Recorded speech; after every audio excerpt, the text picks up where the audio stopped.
Okay, well, sound's on. Hopefully everyone can hear us. And I'm going to open the curtain because I have a curtain.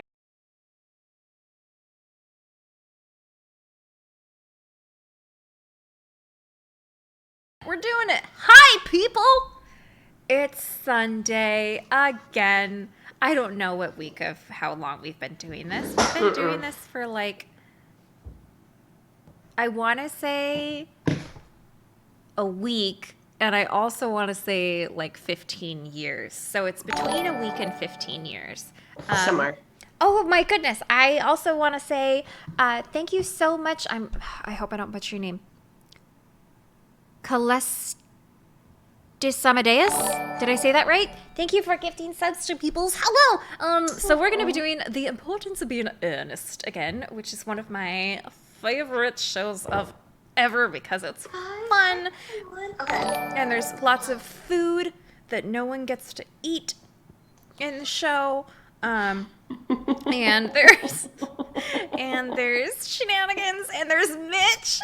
It's just, I can't with this filter. I can't with this filter. So we're gonna do this. I will introduce myself. I'm Deva. I am playing. I should change my name on here. Hopefully people can see it. Oh, I don't even know where it goes. Rename. I am playing Cecily. I'm playing Cecily. Wow. Who are you, Mitch? I'm playing Miss Prism. And Is that? Do I have more? And Lane. You're also playing Lane. Oh, and Lane. Sorry.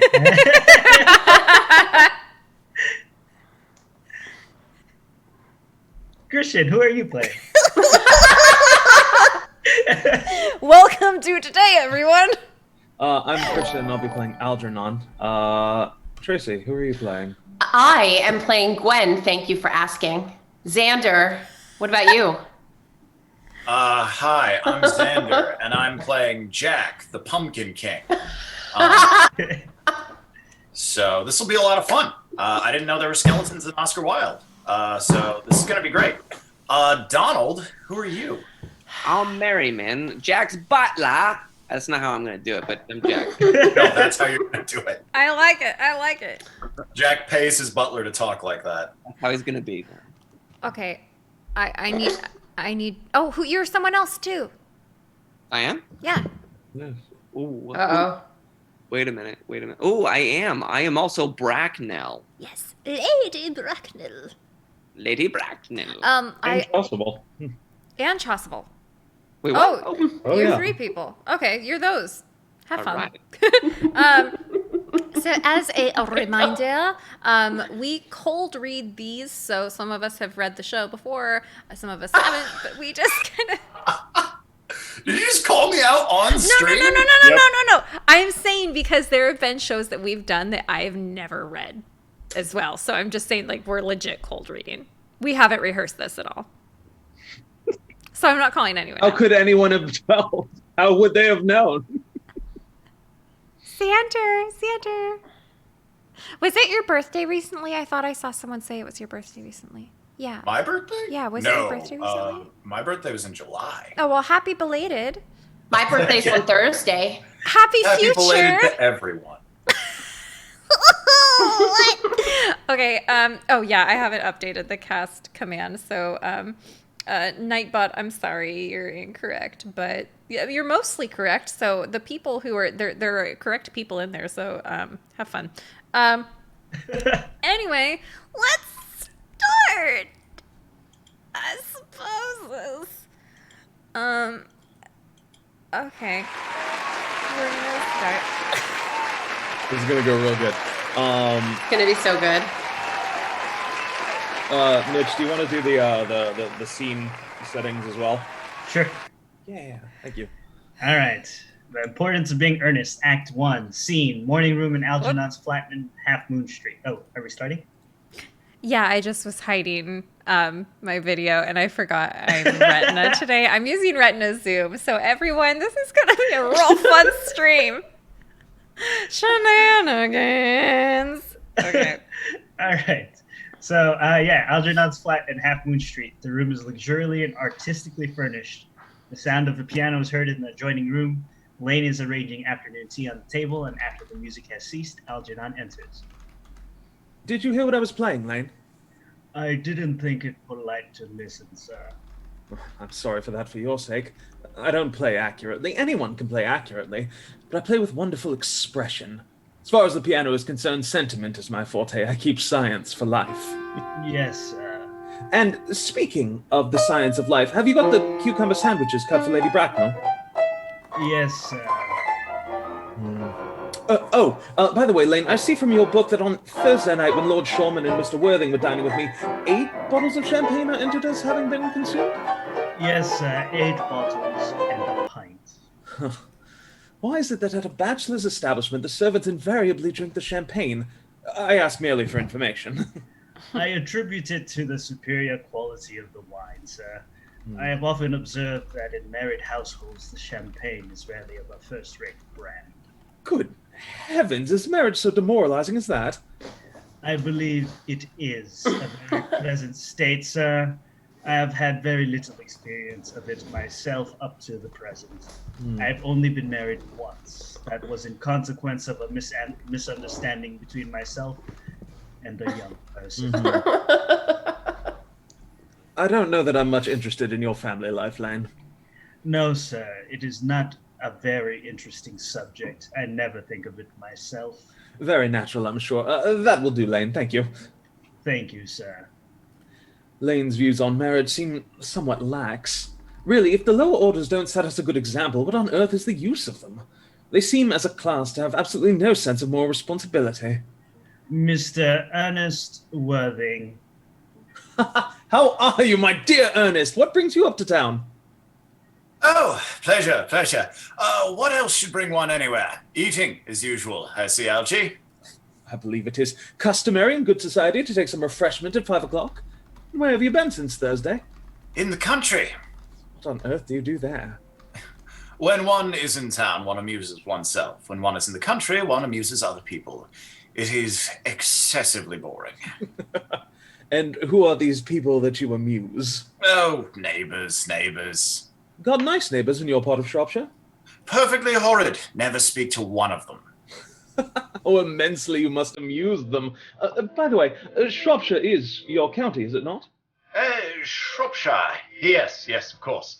Hello. Why all these cups? Why cucumber sandwiches? Why such reckless extravagance in one so young? Who is coming to tea? Oh, merely Aunt Augusta and Gwendolen. Ah, how perfectly delightful. Yes, that is all very well, but I'm afraid Aunt Augusta won't quite approve of your being here. May I ask why? My dear fellow, the way you flirt with Gwendolen is perfectly disgraceful. It's almost as bad as the way Gwendolen flirts with you. I am in love with Gwendolen. I have come up to town expressly to propose to her. I thought you had come up for pleasure.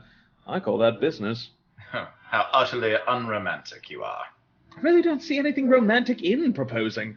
It is very romantic to be in love, but there's nothing romantic about a definite proposal.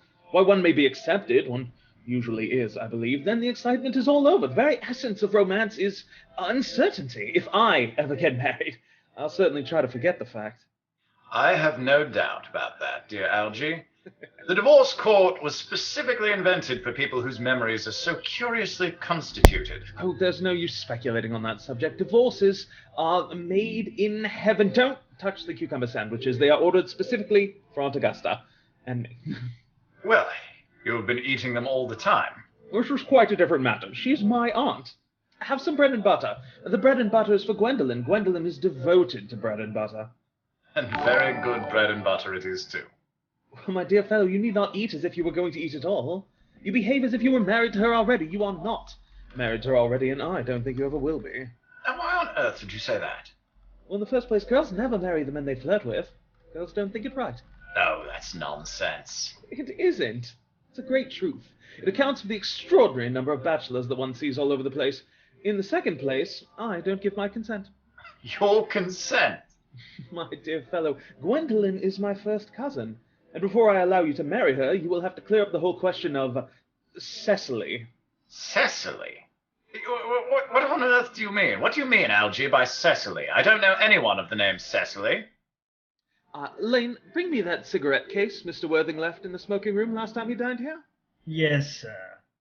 Do you mean to say you have had my cigarette case all this time?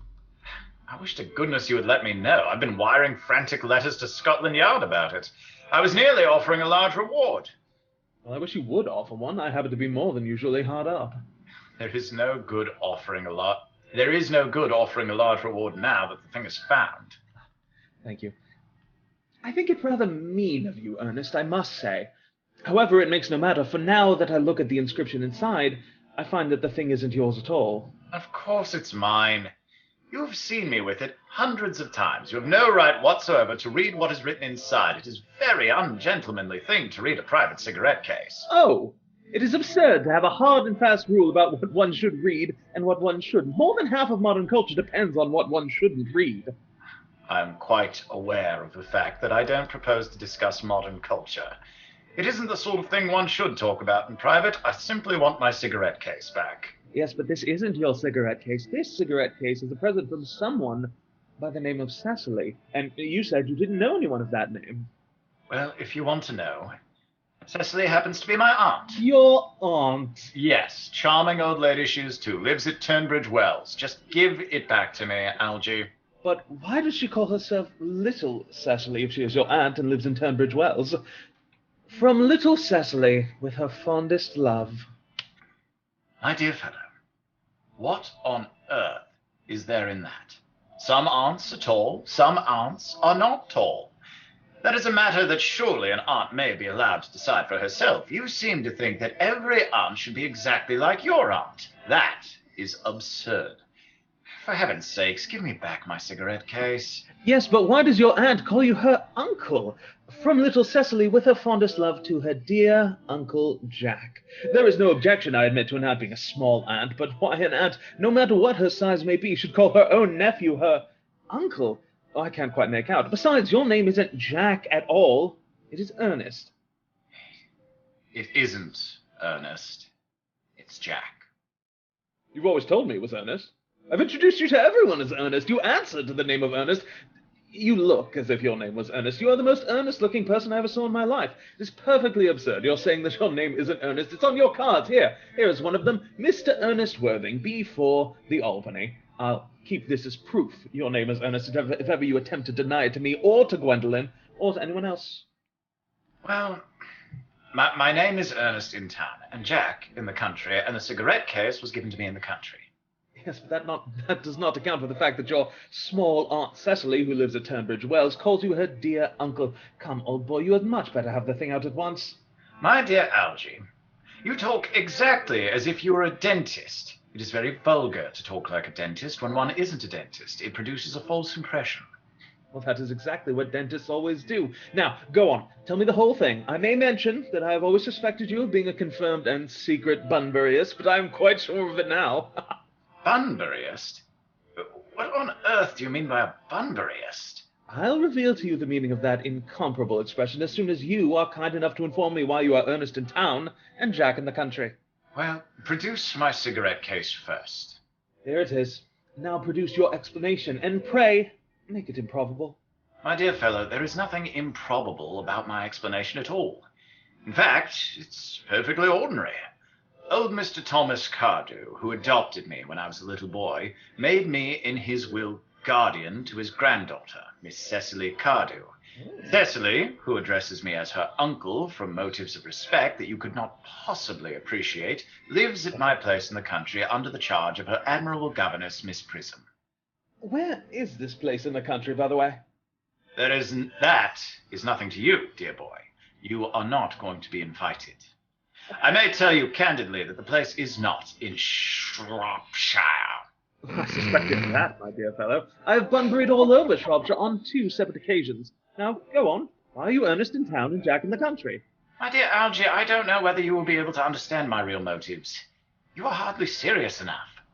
When one is placed in the position of guardian, one has to adopt a very high moral tone on all subjects. It's one's duty to do so. and as a high moral tone can hardly be said to conduce very much to either one's health or one's happiness, in order to get up to town, I have always pretended to have a younger brother of the name of Earnest, who lives in Albany and gets in the most dreadful scrapes. That, my dear Algie, is the whole truth, pure and simple. The truth is rarely pure, and never simple. Modern life would be so tedious if it were either, and modern literature, a complete impossibility. That wouldn't be all a bad thing. Literary criticism is not my forte, my dear fellow. Don't try it. You should leave that to people who haven't been at a university. They do it so well in the daily papers. What you really are is a Bunburyist. I was quite right in saying you were a Bunburyist. You're one of the most advanced Bunburyists I know. What on earth do you mean? You have invented a very useful younger brother called Earnest in order that you may be able to come up to town as often as you like. I have invented an invaluable permanent invalid called Bunbury in order that I may be able to go down into the country whenever I choose. Bunbury is perfectly invaluable. If it wasn't for Bunbury's extraordinary bad health, for instance, I wouldn't be able to dine with you at Willis's tonight, for I have really been engaged to Aunt Augusta for more than a week. I haven't asked you to dine with me anywhere tonight. I know! You are absolutely careless about sending out invitations. It is very foolish of you. Nothing annoys people so much as not receiving invitations. You had much better dine with your Aunt Augusta. I haven't the smallest intention of doing anything of the kind. To begin with, I dine there on Monday, and once a week is quite enough to dine with one's own relations. In the second place, whenever I do dine there, I'm always treated as a member of the family, and sent down with either no woman at all or two. In the third place, I know perfectly well whom she will place me next to tonight. Oh, she will place me next to Mary Farquhar, who always flirts with her own husband across the dinner table, and that is not very pleasant. Indeed, it is not even decent. And that sort of thing is enormously on the increase. The amount of women in London who flirt with their own husbands is perfectly scandalous. It looks so bad. It is simply washing one's clean linen in public. Besides, now that I know you to be a confirmed Bunburyist, I naturally want to talk to you about Bunburying. I want to tell you the rules. I am not a Bunburyist at all. If Gwendolen accepts me, I'm going to kill my brother. Indeed, I think I'll kill him in any case. Cecily is a little too much interested in him. It is rather a bore. So I'm going to get rid of Earnest. And I strongly advise you do the same with with your invalid friend who has the absurd name. Nothing will induce me to part with Bunbury. And if you ever get married, which seems to me extremely problematic, you will be very glad to know Bunbury. A man who marries without knowing Bunbury has a very tedious time of it. That is nonsense. If I marry a charming girl like Gwendolen, and she is the only girl I ever saw in my life that I would marry, I certainly won't want to know Bunbury. And your wife will. You don't seem to realize that in married life, 3 is company and 2 is none. That, my dear young friend, is the theory of the corrupt French drama has been producing for the last 50 years. Yes, and that the happy English home is proved in half the time. For heaven's sakes, don't try to be cynical. It's perfectly easy to be cynical. My dear fellow, it isn't easy to be anything nowadays. There's such a lot of beastly competition about. That must be Aunt Augusta. Only relatives or creditors ever ring in that Wagnerian manner. Now, if you get her out of the way for I will get her out of the way for 10 minutes so that you have an opportunity for proposing to Gwendolen. May I dine with you tonight at Willis's? I suppose so, if you want to. Yes, but you must be serious about it. I hate people who are not serious about meals. It is so shallow of them. Lady Bracknell and Miss Fairfax. Good afternoon, dear Algernon. I hope you're behaving very well. I'm feeling very well, Aunt Augusta. That's not quite the same thing. In fact, the two things rarely go together. Dear me, Gwendolen, you are smart. I am always smart, aren't I, Mr. Worthing? You're quite perfect, Miss Fairfax. Oh, I hope I am not that. It would leave no room for developments, and I intend to develop in many directions. I'm sorry if we are a little late, Algernon, but I was obliged to call on dear Lady Hardbury. I hadn't been there since her poor husband's death. I never saw a woman so altered. She looks quite 20 years younger. And now I'll have a cup of tea and one of those nice cucumber sandwiches you promised me. Certainly, Aunt Augusta. Won't you come and sit here, Gwendolen? Thanks, Mama. I'm quite comfortable where I am. Good heavens, Lane! Why are there no cucumber sandwiches? I ordered them specially. There were no cucumbers in the market this morning, sir. I went down twice. No cucumbers? No, sir. Not even for ready money. Well, that will do, Lane. Thank you. Thank you, sir. I am greatly distressed, Aunt Augusta, about there being no cucumbers, not even for ready money. It really makes no matter, Algernon. I have some crumpets with the Lady Hardbury, who seems to me to be living entirely for pleasure now. Yes, I hear her hair has turned quite gold from grief. It certainly has changed colour from what cause I, of course, cannot say. Thank you. I've quite a treat for you tonight, Algernon. I am going to send you down with Mary Barcar. She's such a nice woman and so attentive to her husband. It's delightful to watch them. I am afraid, Aunt Augusta, I shall have to give up the pleasure of dining with you tonight after all. I hope not, Algernon. It would put my table completely out. Your uncle would have to dine upstairs. Fortunately, he is accustomed to that. It is a great bore, and I need hardly say a terrible disappointment to me. But the fact is that I've just had a telegram to say that my poor friend Bunbury is very ill again. They seem to think I should be with him. It is very strange. This Mr. Bunbury seems to suffer from curiously bad health. Yes, poor Bunbury is a dreadful invalid. Well, I must say, Algernon, that I think it is high time that Mr. Bunbury made up his mind whether he was going to live or die. This shilly-shallying with question is absurd. Nor do I in any way approve of a modern sympathy with invalids. I consider it morbid. Illness of any kind is hardly a thing to be encouraged in others. Health is the primary duty of life. I am always telling that to your poor uncle, but he never seems to take much notice. As far as any improvement in his ailments goes, I should be much obliged if you would ask Mr. Bunbury from me to be kind enough to have a relapse on Saturday, for I rely on you to arrange my music for me. It is my last reception, and one wants something that will encourage conversation, particularly at the end of the season, when anyone has practically said whatever they had to say, which in most cases was probably not much. Oh, I apologise. I'm another butler. Miss Gwendolen, do you need a tissue? You seem to be got the hysteria. A tissue. Oh, quite right. Quite. I'm fine. Thank you so much. Oh, please continue your conversation. Thank you, random butler that I was not aware was on my payroll. I'll speak to Bunbury, Aunt Augusta, if he is still conscious, and I think I can promise you he'll be all right by Saturday. Of course, the music is a great difficulty. You see, if one plays good music, people don't listen. If one plays bad music, people don't talk. But I'll run over the program I've drawn out. If you will kindly come into the next room for a moment. Yes. Thank you, Algernon. It is very thoughtful of you. I'm sure the program will be delightful after a few explications. French songs I cannot possibly allow. People always seem to think that they are improper and either look shocked, which is vulgar, or laugh, which is worse. But German sounds so thoroughly respectful language, and indeed I believe it is so. Gwendolen, you will accompany me. Oh, certainly, Mama. Have fun with Grandma, Miss Fairfax.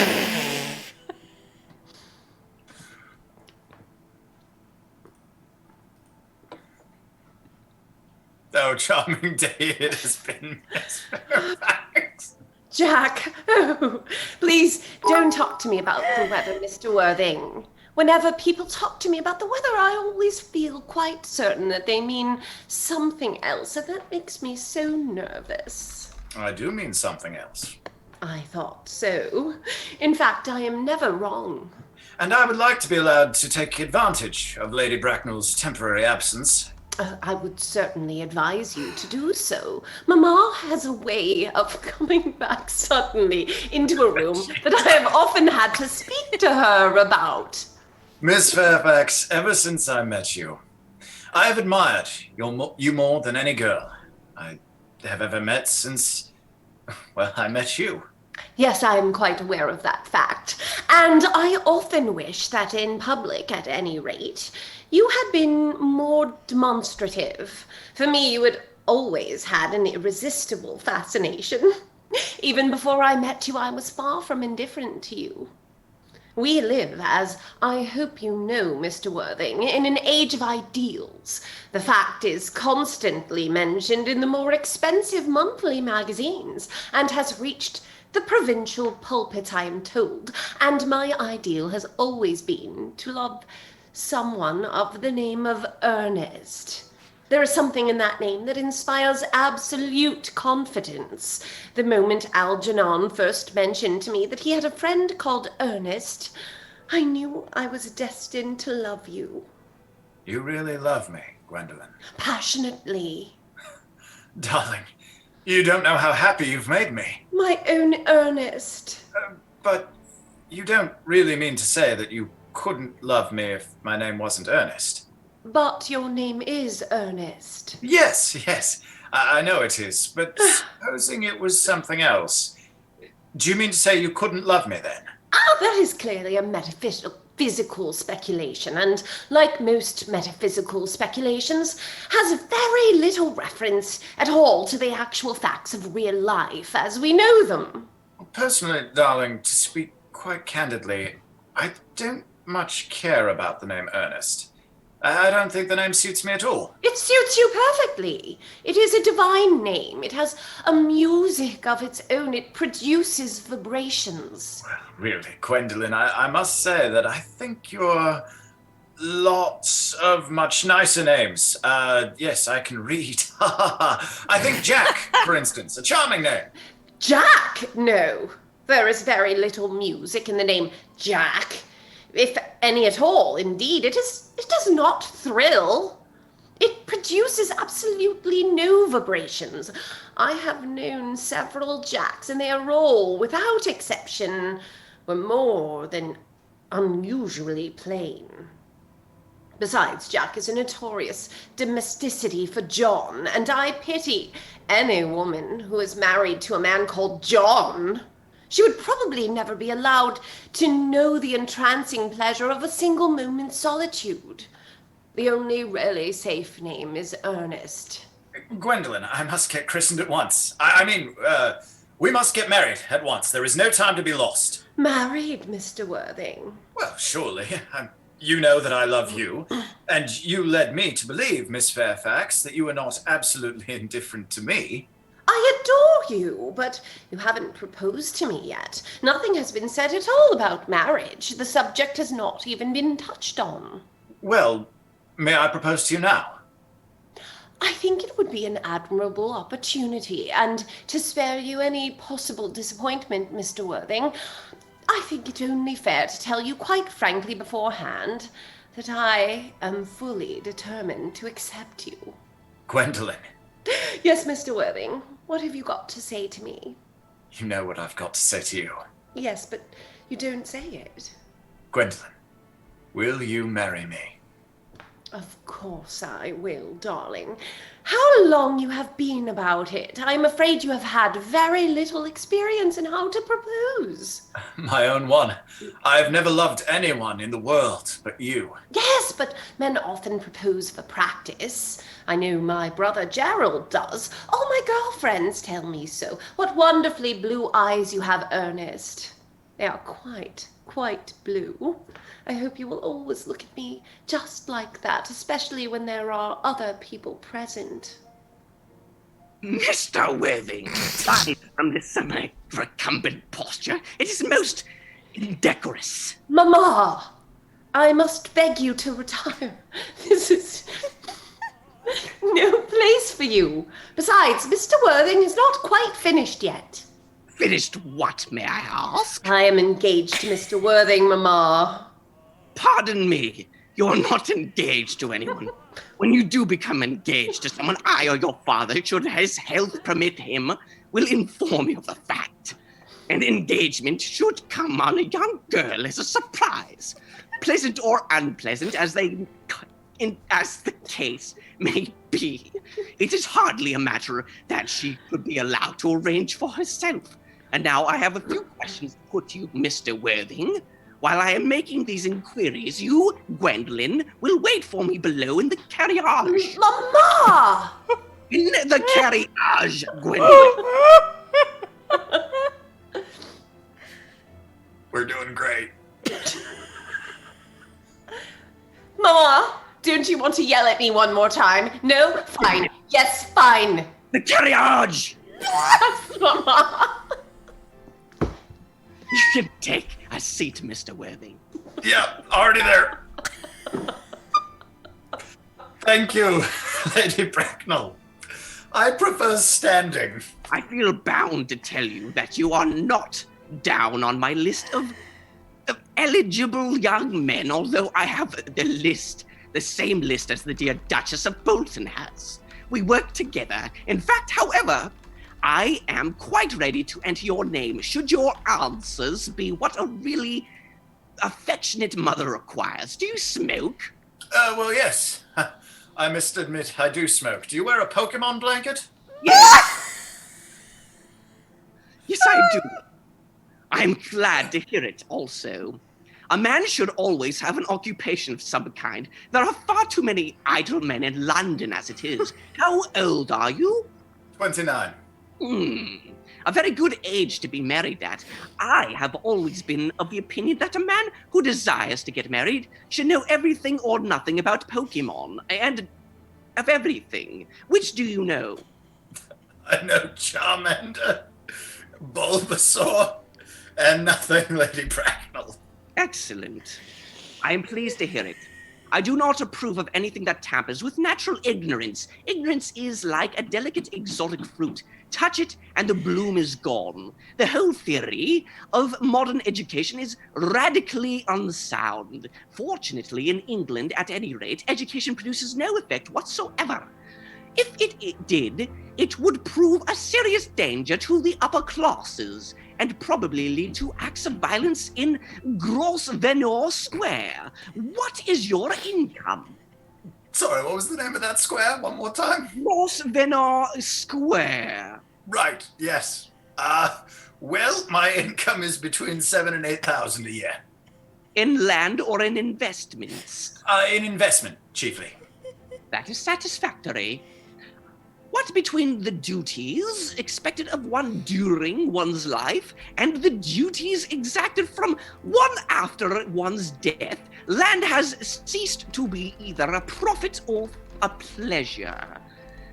It gives one position and prevents one from keeping it up. That's all that can be said about land. Oh, I have a country house with some land, of course, attached to it, about 1,500 acres, I believe. But I don't depend on it for my real income. In fact, as far as I can make out, the poachers are the only people who make anything out of it. A country house. How many bedrooms? Well, that point can be cleared up afterwards. You have a townhouse, I hope. A girl with a simple, unspoiled nature like Gwendolen could hardly be expected to reside in the country. Well, I own a house in Belgrave Square, but it is let by the year to Lady Blochham. Of course, I can get it back whenever I like at 6 months' notice. Lady Blochham? I don't so. know her. No, she goes about very little. She's a lady of considerably advanced in years. Ah, nowadays that is no guarantee of respectability of character. What number in Belgrave Square? 149. The unfashionable side. I thought there was something. However, that could easily be altered. Do you mean the fashion or the side? Both, if necessary. I presume. What are your politics? Well, I'm afraid I really have none. I am a liberal unionist. Oh, they count as Tories. They dine with us. Or come in the evening, at any rate. Now to minor matters. Are your parents living? I have lost both my parents. Presumably still alive, I just don't know where they are. Both? To lose one parent, Mr. Worthing, may be regarded as a misfortune. To lose both looks like carelessness. Who was your father? He was evidently a man of some wealth. Was he born in what the radical papers call the purple of commerce, or did he rise from the ranks of the aristocracy? Well, I'm afraid I really don't know. The fact is, Lady Bracknell, I said I had lost my parents. It would be nearer to the truth to say that my parents seem to have lost me. I don't actually know who I am by birth. I was found. Found? The late Mr. Thomas Cardew, an old gentleman of very charitable and kind disposition, found me and gave me the name Worthing, because he happened to have a first-class ticket for Worthing in his pocket at the time. Worthing is a place in Sussex. It is a seaside resort. Where did the charitable gentleman who had a first-class ticket for this seaside resort find you? In a handbag. A handbag? Yes, Lady Bracknell, I was in a handbag. A somewhat large black leather handbag with handles on it. An ordinary handbag, in fact. In what locality did this Mr. James or Thomas Cardew come across this ordinary handbag? In the cloakroom at Victoria Station. It was given to him in mistake of his own. The cloakroom at Victoria Station? Yes, the Brighton line. The line is immaterial, Mr. Worthing. I confess I feel somewhat bewildered by what you have just told me. To be born, or at any rate bred, in a handbag, whether it had handles or not, seems to me to display a contempt for the ordinary decencies of family life that remind one of the worst excess of the French Revolution. And I presume you know what the unfortunate movement led to? As for the particular locality in which the handbag was found, a cloakroom at a railway station might serve to conceal a social indiscretion. Has probably indeed been used for that purpose before now. But it could hardly be regarded as an assured basis for a recognized position in good society. May I ask you then, what would you advise me to do? I need hardly say I would do anything in the world to ensure Gwendolen's happiness. I would strongly advise you, Mr. Worthing, to try and acquire some relations as soon as possible, and to make a definite effort to produce, at any rate, one parent of either sex before the season is quite over. Well, I don't see how I could possibly manage to do that. I can produce the handbag at any moment. It's in my dressing room at home. I really think that should satisfy you, Lady Bracknell. Me, sir? What has it to do with me? You can hardly imagine that I and Lord Bracknell would dream of allowing our only daughter, a girl brought up by the utmost care, to marry into a cloakroom and form an alliance with a parcel. Good morning, Mr. Worthing. Good morning. I'm a dialysis nurse, and I... For goodness sake, don't play that ghastly tune, Algie. How idiotic are you?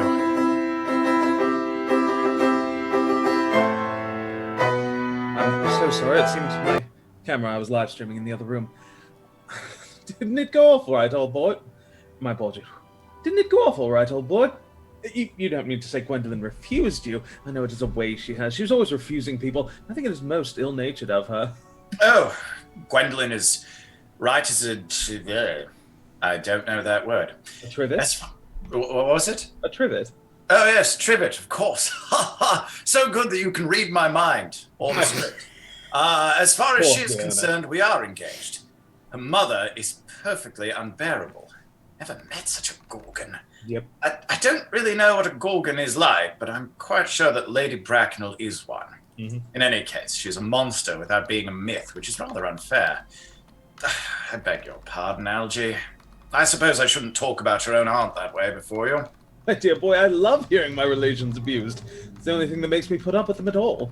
Relations are simply a tedious pack of people who haven't got the remotest knowledge of how to live, nor the smallest instinct about when to die. Oh, that is nonsense. It isn't. Well, I won't argue about the matter. You always want to argue about things. That is exactly what things were originally made for. Upon my word. If I thought that, I'd shoot myself. You don't think there's any chance of Gwendolen becoming like her mother in about 150 years, do you, Algie? All women become like their mothers. That is their tragedy. And no man does. That is his. Is that clever? It is perfectly phrased, and quite as true as any observation in civilized life should be. I'm sick to death of cleverness. Everybody is clever nowadays. You can't go anywhere without meeting clever people. The thing has become an absolute public nuisance. I wish to goodness we had a few fools left. We have. I should extremely like to meet them. What do they talk about? The fools? Oh, about the clever people, of course. Huh, what fools? By the way, did you tell Gwendolen the truth about your being Earnest in town and Jack in the country? My dear fellow, the truth isn't quite the sort of thing one tells to a nice, sweet, refined girl. What extraordinary ideas you have about the way to behave to a woman. The only way to behave to a woman is to make love to her, if she is pretty, and to someone else if she is plain. Oh, that is nonsense. What about your brother? What about the profligate Earnest? Oh, before the end of the week, I shall have got rid of him. I'll say he died in Paris of apoplexy.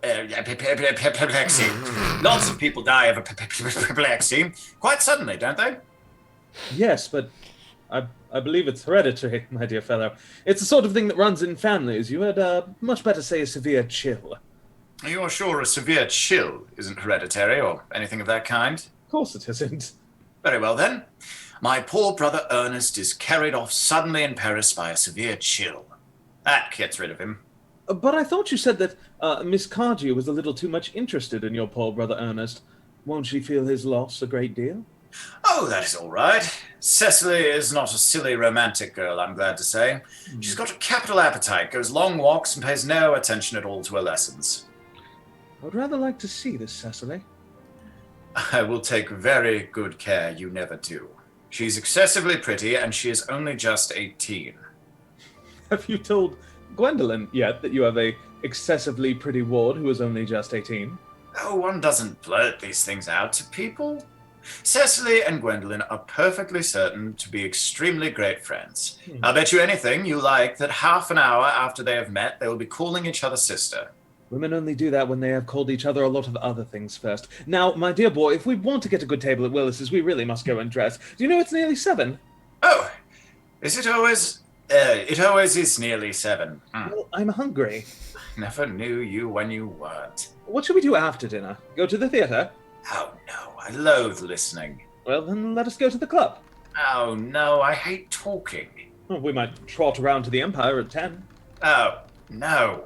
I can't bear looking at things. It's so silly. Well, what shall we do? Nothing. It's awfully hard work doing nothing. However, I don't mind work when there is no definite object of any kind. Miss Fairfax. Gwendolen, upon my word.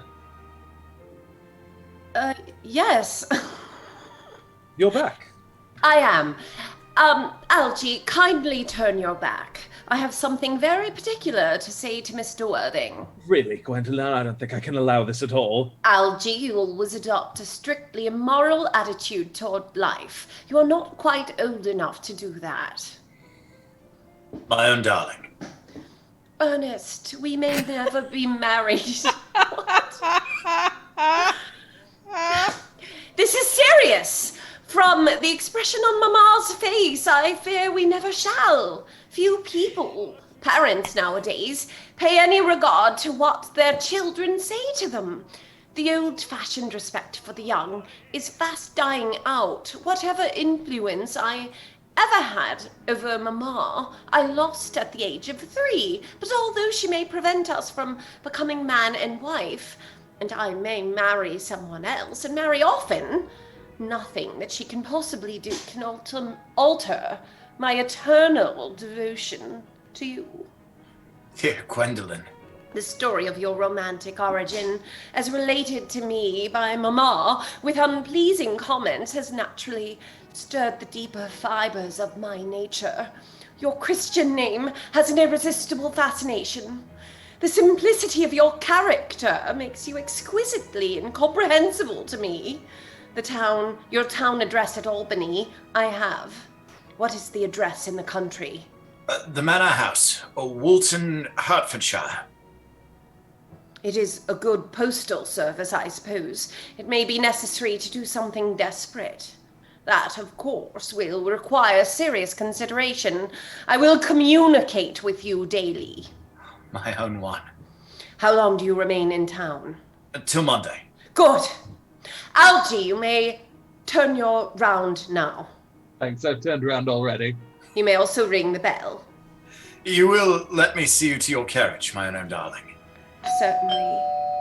I will see Miss Fairfax out. Yes, sir. A glass of sherry, Lane. Yes, sir. Tomorrow, Lane, I'm going bunburying. Yes, sir. I shall probably not be back till Monday. You can put my dress clothes, my smoking jacket, and all the Bunbury suits. Yes, sir. I hope tomorrow will be a fine day, Lane. It never is, sir. Lane, you're a perfect pessimist. I do my best to give satisfaction, sir. There's a sensible, intellectual girl. The only girl I ever cared for in my life. What on earth are you so amused at? Oh, I'm just a little anxious about poor Bunbury, that is all. If you don't take care, your poor friend Bunbury will get you into a serious scrape someday. I love scrapes. They are the only things that are never serious. Oh, that's nonsense, Algie. You never talk anything but nonsense. Nobody ever does. Act 2, scene, garden at the manor house. A flight of gray stone steps leads up to the house. The garden, an old-fashioned one full of roses, time of year July, basket chairs, and a table covered with books, are set under a large yew tree. Miss Prism discovers seated at the table. Cecily is at the back watering flowers. Cecily! Surely such a utilitarian occupation as the watering of flowers is rather Moulton's duty than yours, especially at a moment when intellectual pleasures await you. Your German grammar is on the table. Pray open it at page 15. We will repeat yesterday's lesson.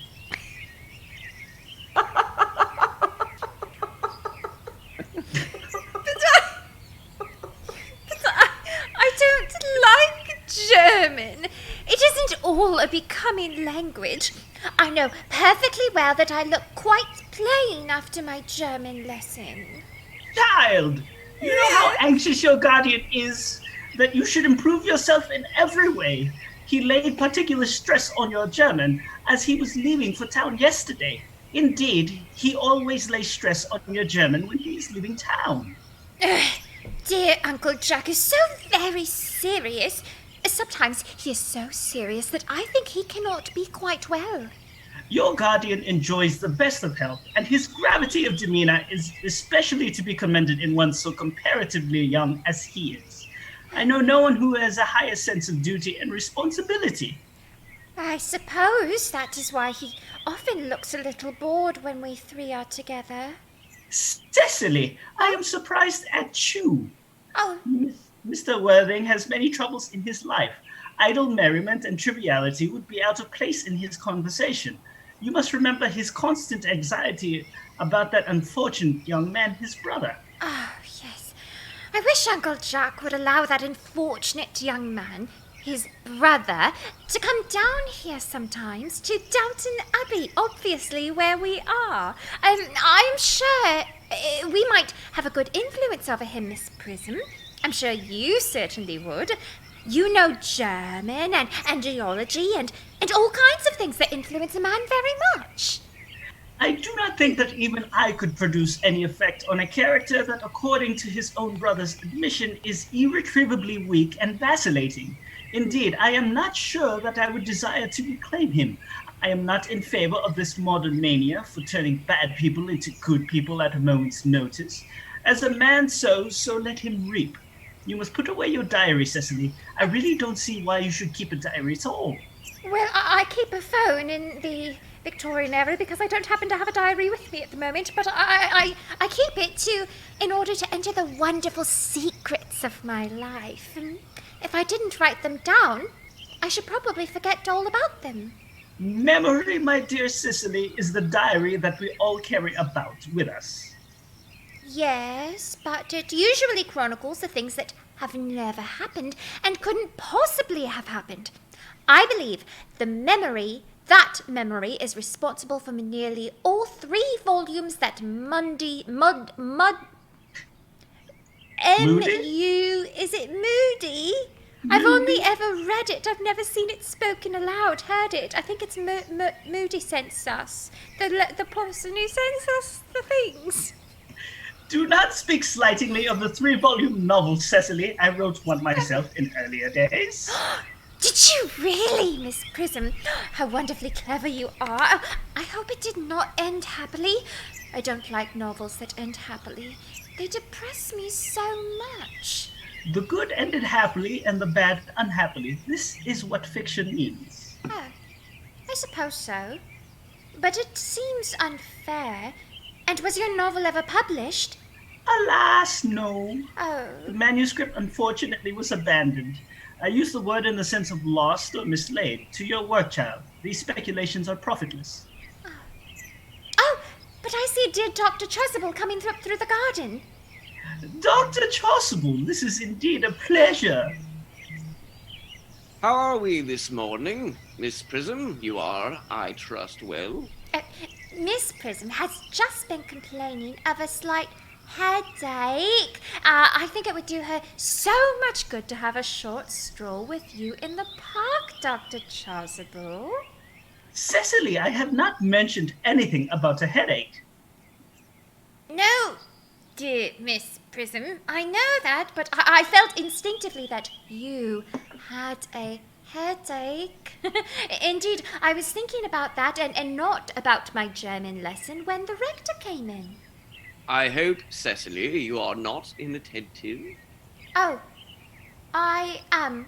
I'm afraid I am. That is strange. Were I fortunate enough to be Miss Prism's pupil, I would hang upon her lips. I spoke metaphorically. My metaphor was drawn from bees. Ahem! Mr. Worthing, I suppose, has not returned from town yet? We do not expect him until Monday afternoon. Ah, yes. He usually likes to spend his Sunday in London. He is not one of those whose sole aim is enjoyment, as, by all accounts, that unfortunate young man, his brother, seems to be. But I must not disturb Egeria and her pupil any longer. Egeria? My name is Latacia, Doctor. A classical allusion merely drawn from the pagan authors. I shall see you both, no doubt, at Evansall. I think, dear Doctor, I will have a stroll with you. I find I have a headache after all, and a walk might do it good. With pleasure, Miss Prism, with pleasure. We might go as far as the schools and back. That would be delightful. Cecily, you will read your political economy in my absence. The chapter on the fall of the rupee you may omit. It is somewhat too sensational. Even these metallic problems have the melodramatic side. Horrid political economy, horrid geography, horrid German. I agree, Dr. Chausible. Horrid political economy, horrid geography, horrid German. Oh, yes. That wasn't my line. Oh, it's quite all right. We can both not like political economy today. Very nice. Very nice. Yes. Mr. Ernest Worthing has just driven over from the station. He has brought his luggage with him. Oh, let's see.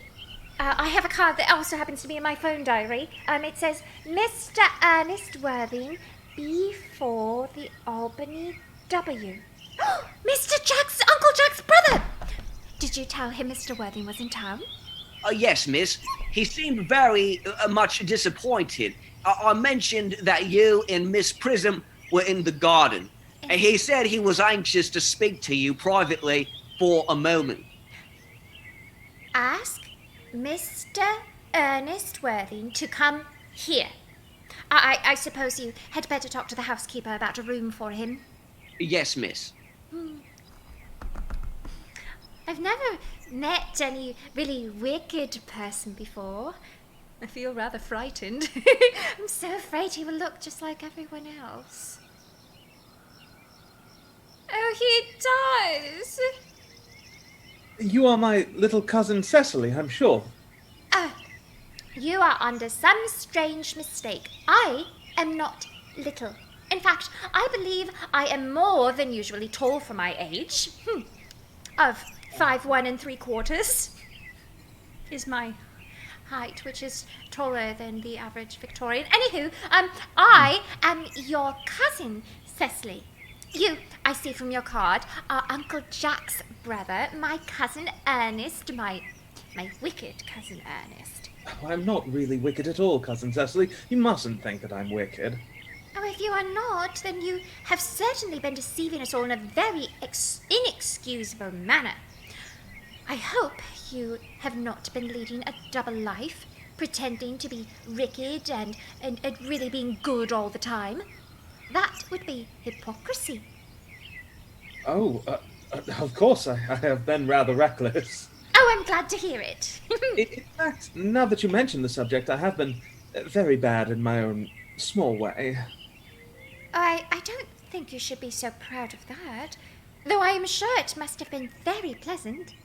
It is much pleasanter being here with you. I can't understand how you are here at all. Uncle Jack won't be back till Monday afternoon. That is a great disappointment. I am obliged to go up by the first train on Monday morning. I have a business appointment that I am anxious to miss. Oh, and it looks like we've been raided here by Kyle McCarley. I'm just going to point that out in character, apparently. Thank you. Hello. Continuing on. There's so many people here at this random garden party. There are, everyone. I've invited them all. It's quite sus, as they say in my diary. Mm-hmm. What was the last thing he said? That I have this business appointment that I'm anxious to miss. Oh, yes. Couldn't you miss it anywhere but in London? No, the appointment is in London. Oh, well, I know, of course, how important it is to keep a business engagement if one wants to retain any sense of beauty in life. But I still think you had better wait until Uncle Jack returns. I know that he wants to talk to you about your emigrating. About my what? You're emigrating. It's like immigrating. He says he has gone up to buy your outfit. Well, I certainly wouldn't let Jack buy my outfit. There's no taste in neckties at all. Oh, I don't think you will require neckties. Uncle Jack is sending you to Australia. Australia? I'd sooner die. Wait, he said on dinner at Wednesday night that you would have to choose between this world, the next world, and Australia. Ah, well, the accounts I've received of Australia and the next world are not particularly encouraging. This world is good enough for me, Cousin Cecily. Oh, yes, but are you good enough for it? I'm afraid I'm not that.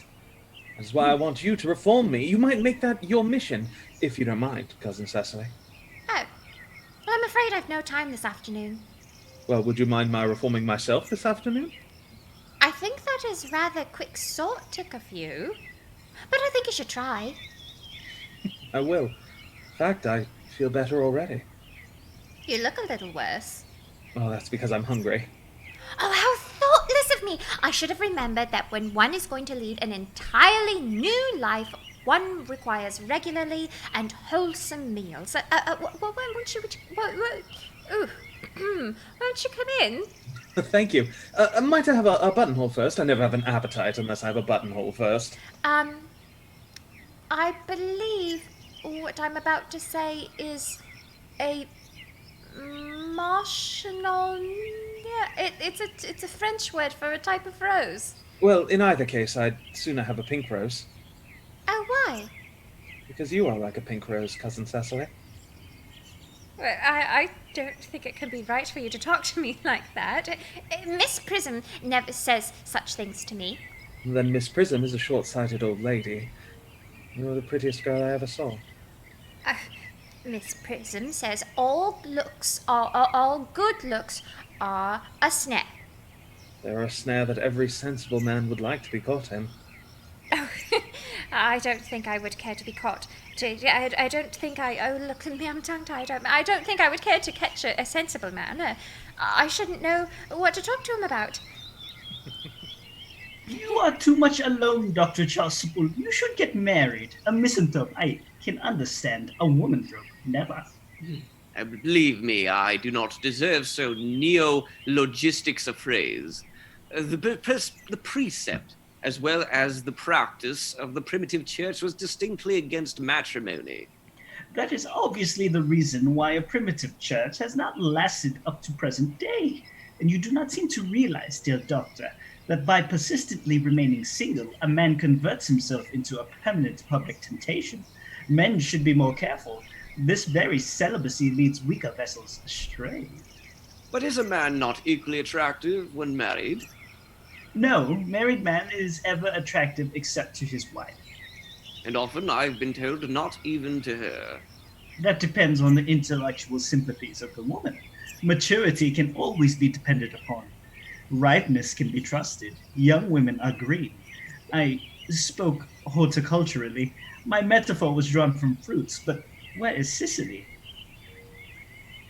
Perhaps she followed us to the schools. Mr. Worthing! Mr. Worthing! This is indeed a surprise. We did not look for you today till Monday afternoon. I have returned sooner than I expected, Dr. Chausible. Chausible? Whatever your name is, we go way back. Oh, it's Dr. Chausible. I'm going to go back over to Algie now. Goodbye. Perfect, wonderful. I hope you are well. Dear Mr. Worthing, I trust this grab of woe does not betoken some terrible calamity. My brother. More shameful debts and extravagance. Still leading his life of pleasure. Dead. Your brother Ernest is dead. Quite dead. What a lesson for him. I trust he will profit by it. Mr. Worthing, I offer you my sincere condolence. You have at least the consolation of knowing that you were always the generous and forgiving of brothers. Poor Ernest. He had many faults, but it is a sad, sad blow. Very sad indeed. Were you with him at the end? No, he died abroad in Paris, in fact. I had a telegram last night from the manager of the Grand Hotel. Was the cause of death mentioned? A severe chill, it seems. As a man sows, he shall reap. Charity, dear Miss Prism, charity. None of us are perfect. I, myself, am peculiarly susceptible to droughts. Will the interment take place here? No. He seemed to have expressed a desire to be buried in Paris. In Paris? Oh, I fear that hardly points to any very serious state of mind, at the least, at the last. You would no doubt wish me to make some slight allusion to the tragic domestic affection next Sunday. My sermon on the meaning of the manna in the wilderness can be adapted to almost any occasion, joyful or, as in the present care, distressing. I have preached it at harvest celebrations, christenings, confirmations, on days of humiliation and festal days. The last time I delivered it was in the cathedral, as a charity sermon on behalf of the Society for the Prevention of Discontent among the upper orders. The bishop, who was present, was much struck by some of the analogies I drew. That reminds me. You mentioned christenings, I think, Dr. Chausible. I suppose you know how to christen, all right? Well, I mean, of course, you are continually christening, aren't you? It is, I regret to say, one of the rector's most constant duties in this parish. I have often spoken to the poorer classes on the subject, but they don't seem to know what thrift is. But is there any particular infant in whom you are interested, Mr. Worthing? Your brother was, I believe, unmarried, was he not? Oh, yes. People who live entirely for pleasure usually are. But it is not for any child, dear doctor. I'm very fond of children, no. The fact is, I would like to be christened myself this afternoon, if you have nothing better to do. But surely, Mr. Worthing, you have been christened already? I don't remember anything about it. But have you any grave doubts on the subject? Well, I certainly intend to have. Of course, I don't know if the thing would bother you in any way, or if you think I'm a little too old now. Not at all. The sprinkling, and indeed the immersion of adults is a perfectly canonical practice. Immersion? Immersion? You need have no apprehensions. Sprinkling is all that is necessary. Or indeed, I don't know why I found that funny. or indeed I think advisable. Our weather is so changeable. Right. At what hour would you wish the ceremony performed? Oh, I might trot round about 5 if that would suit you. Perfectly. Here, Perfect. I'll match In you. fact, I have 2 similar ceremonies to perform at the time. A case of twins that occurred recently in one of the outlying cottages on your own estate. Poor Jenkins the carter, a most hard-working man. Oh, I don't see much fun in being christened along with other babies. It would be childish. Would 5:30 do? Admirably. Admirably. And now, dear Mr. Worthing, I will not intrude any longer into a house of sorrow. I would merely beg you not to be too much bowed down by grief. What seems to us bitter trials are often blessings in disguise. This seems to be a blessing of an extremely obvious kind. Uncle Jack! Oh, I'm so pleased to see you back. But what horrid clothes you've got on.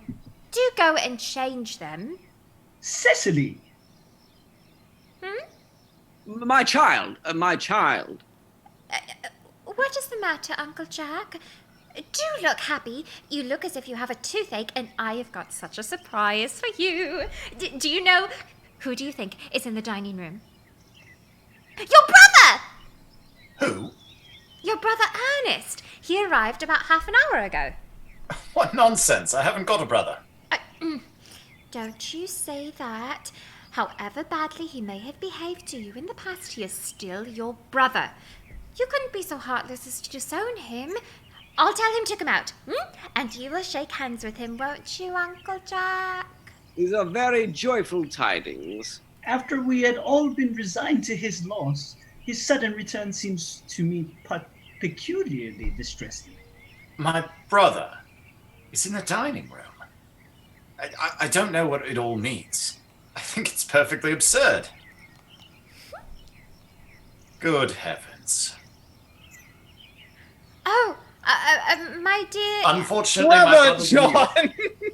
I have come down. Pardon me while I swap back. I've come down from town to tell you that I'm very sorry for all the trouble I've given you, and that I intend to lead a better life in the future. Uncle Jack, you are not going to refuse your own brother's hand. Nothing will induce me to take his hand. I think his coming down here is disgraceful. He knows perfectly well why. Uncle Jack, do be nice. There is some good in everyone. Ernest has just been telling me about his poor invalid friend, Mr. Bunbury, who he goes on visits so often. And surely there must be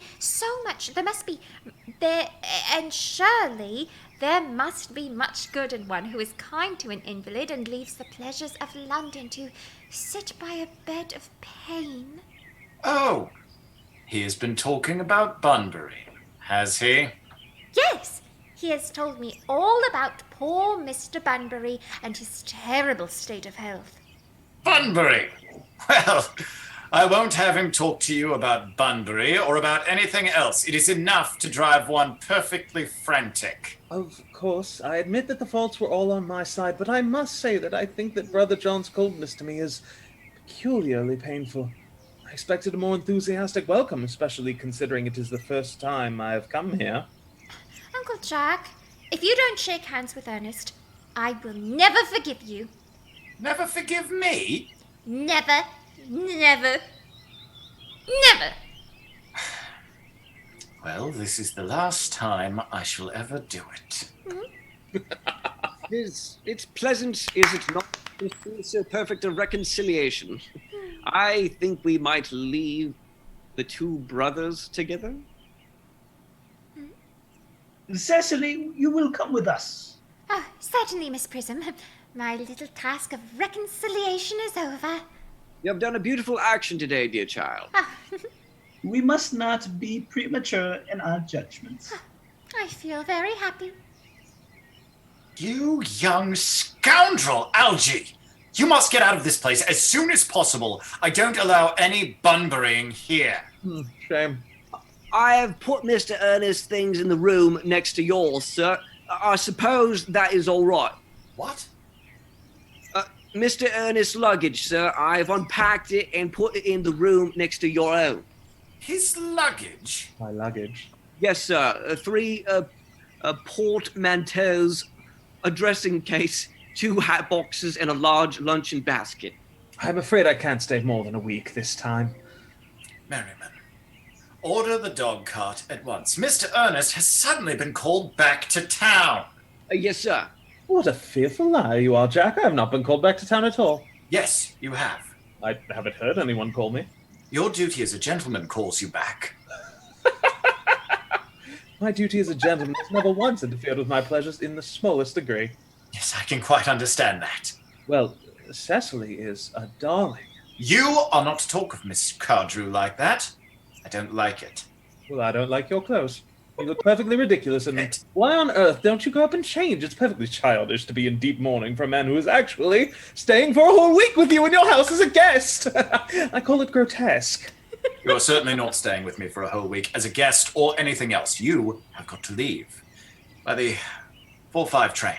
I certainly won't leave you so long as you're in mourning. It would be most unfriendly. If I were in mourning, you should stay with me, I suppose. I should think it very unkind if you didn't. Well, will you go if I change my clothes? Yes, if you're not too long.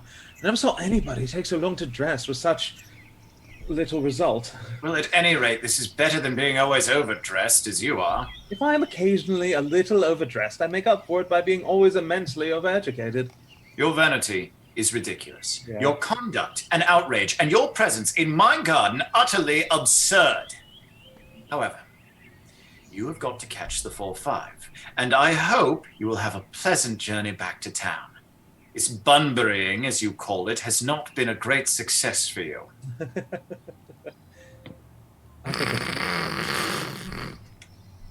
I'm in love with Cecily, and that is everything. But I must see her before I go, and make arrangements for another Bunbury. Ah, there she is. Oh, I merely came back to water the roses.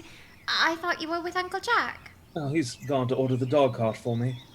Oh, is he going to take you for a nice drive? He's going to send me away. Then we have to part. I'm afraid so. Oh. It's a very painful parting.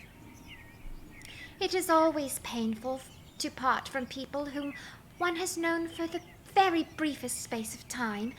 The absence of old friends can endure with equanimity, but even a moment's separation from anyone to whom one has just been introduced is almost unbearable. Thank you.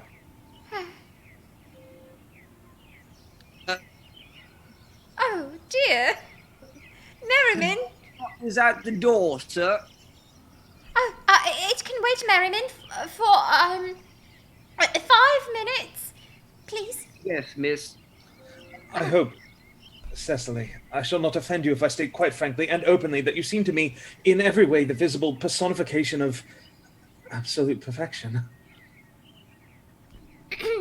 I think your frankness does you great credit, Ernest. If you will allow me, I will copy your remarks into my diary. Do you really keep a diary?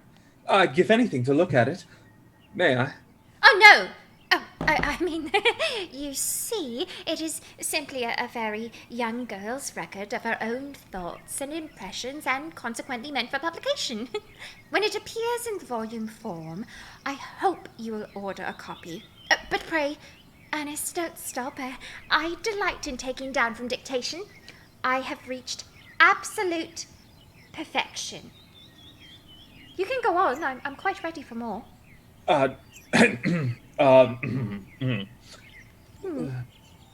Don't cough, Ernest. When one is dictating, one should speak fluently and not cough. Besides, I don't know how to spell a cough. Cecily, ever since I first looked upon your wonderful and incomparable beauty, I have dared to love you wildly, passionately, devotedly, hopelessly. I don't think that you should tell me that you should love me wildly, passionately, devotedly, hopelessly. Hopelessly doesn't seem to make much sense, does it? Cecily, The dog cart is waiting, sir. Tell it to come round next week at the same hour. Yes, sir. Uncle Jack would be very annoyed if he knew you were staying until next week at the same hour. I don't care about Jack. I don't care for anybody in the whole world but you. I love you, Cecily. You will marry me, won't you? Oh, you silly boy, of course. Why, we have been engaged for the last 3 months. For the last 3 months? Yes, it will be exactly 3 months on Thursday. But how did we become engaged? Well, ever since my dear Uncle Jack first confessed to us that he had a younger brother who was very wicked and bad, you, of course, have formed the chief topic of conversation between myself and Miss Prism. And, of course, a man who is much talked about is always very attractive. One feels that there must be something in him after all. I dare say it was very foolish of me, but I fell in love with you, Ernest. Darling. And when was the engagement actually settled? On the 14th of February last. Worn out by your entire ignorance of my existence, I was determined to end the matter one way or another, and after a long struggle with myself, I accepted you here under this dear old tree. Here, this dear old tree. In the next day, I bought this little ring in your name, and this little bangle with the true lover's knot I promised you always to wear. Did I give you this? It's very pretty, isn't it? Yes, you've wonderfully good taste, Ernest. Guilty. It's the excuse I've always given you for leading such a bad life. Oh, and this is the box. It happens to be a tissue box, but it's the box in which I keep all your dear letters. My letters? Mm-hmm. My own sweet Cecily, I have never written you any letters. Oh, well, you need hardly remind me of that, Ernest. I remember only too well that I was forced to write your letters for you. I always wrote 3 times a week, and sometimes oftener. Oh, do let me read them, Cecily. Oh, no, I couldn't possibly. They would make you far too conceited. The 3 you wrote me after I had broken off the engagement are so beautiful and badly spelled. And even now I can hardly read them without crying a little. But was our engagement ever broken off? Of course it was. On the 22nd of last March. You can see the entry if you like. Today I broke off my engagement with Earnest. I feel better to do so. The weather still continues charming. But why on earth did you break it off? What had I done? I've done nothing at all, Cecily. I'm very much hurt indeed to hear that you broke it off, particularly when the weather was so charming. But it would hardly have been a really serious engagement if it hadn't been broken off at least once. But I forgave you before the week was out. What a perfect angel you are, Cecily. Oh, you dear romantic boy. I hope your hair curls naturally, doesn't it? Yes, darling, with a little help from others. Oh, I'm so glad. You'll never break off our engagement again, Cecily. Oh, I don't think I could break it off now that we've actually met. Besides, of course, there is the question of your name. Yes, of course. But you must not laugh at me, darling, but it had always been a girlish dream of mine to love someone by the name of Earnest. There is something in that name that seems to inspire absolute confidence. I pity any woman married whose husband is not called Ernest. But, my dear child, do you mean to say that you could not love me if I had some other name? But what name? Oh, any name you like. Algernon, for instance. But I don't like the name of Algernon. Well, my own dear, sweet, loving little darling, I really can't see why you should object to the name of Algernon. It is not at all a bad name. In fact, it is rather an aristocratic name. Half the chaps who get into the bankruptcy court are called Algernon, but seriously, Cecily, if my name was Algie, couldn't you love me? I might respect you. Ernest. I might admire your character, but I fear I should not be able to give you my undivided attention. Cecily, your rector here is, I suppose, thoroughly experienced in the practice of all the rites and ceremonials of the church. Oh, yes. Dr. Chausible is a most learned man. He has never written a single book, so you can imagine how much he knows. Well, I must see him at once on a most important christening. I mean, on most important business. Oh. I shan't be away more than half an hour. Considering that we have only been engaged since February the 14th, and that I've only met you today for the first time, I think it rather hard that you should leave me for so long a period as half an hour. Couldn't you make it 20 minutes? I'll be back in no time. What an impetuous boy he is. I like his hair so much. I must enter his proposal in my diary. Miss Fairfax has called to see Mr. Worthing on very important business, Miss Fairfax states. Isn't Mr. Worthing in his library? Mr. Worthing went over in the direction of the rectory some time ago. Pray, ask the lady to come here. Mr. Worthing is sure to be back soon, and you can bring tea. Yes, miss. Oh, Miss Fairfax. I suppose one of the many good elderly women who are associated with Uncle Jack in some philanthropic work in London. I don't quite like women who are interested in philanthropic work. I think it is so forward of them. Miss Fairfax. Pray, let me introduce myself to you. My name is Miss Cecily Cardew. Cecily Cardew? Yes. What a very sweet name. Something tells me that we are going to be great friends. I like you already more than I can say. My first impressions of people are never wrong. How nice of you to like me so much after we have known each other such a comparatively short time. Pray, sit down. May I call you Cecily? I may call you Cecily, may I not? With pleasure.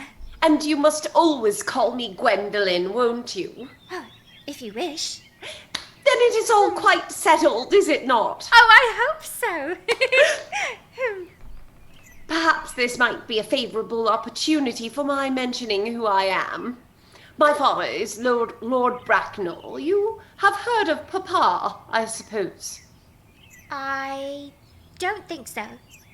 Outside the family circle, Papa, I am glad to say, is entirely unknown. I think that is quite as it should be. The home seems to me to be the proper sphere for a man, and certainly once a man begins to neglect his domestic duties, he becomes painfully effeminate, does he not?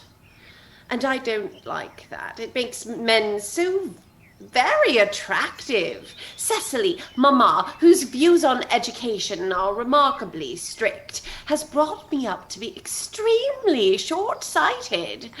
It is part of her system. So do you mind my looking at you through my glasses? Yes, would you like to borrow mine? I not at all, Gwendolen. I am very fond of being looked at. Oh, you are here on a short visit, I suppose. Oh, no. I live here. Really? Your mother, no doubt, or some female relative of advanced years resides here also? Oh, no. I have no mother, nor, in fact, any relations. Indeed. My dear guardian, with the assistance of Miss Prism, has the arduous task of looking after me. Your guardian? Yes. I am Mr. Worthing's ward. Oh. It is strange he never mentioned to me that he has a ward. How secretive of him. He grows more interesting hourly. I am not sure, however, that the news inspires me with feelings of unmixed delight. I am very fond of you, Cecily. I have liked you ever since I met you, but I am bound to state that now that I know you are Mr. Worthing's ward, I cannot help expressing a wish you were, well, just a little older than you seem to be, and not quite so very alluring in appearance. In fact, may I speak candidly? Pray do. I think that whenever one has anything unpleasant to say, one should always be quite candid.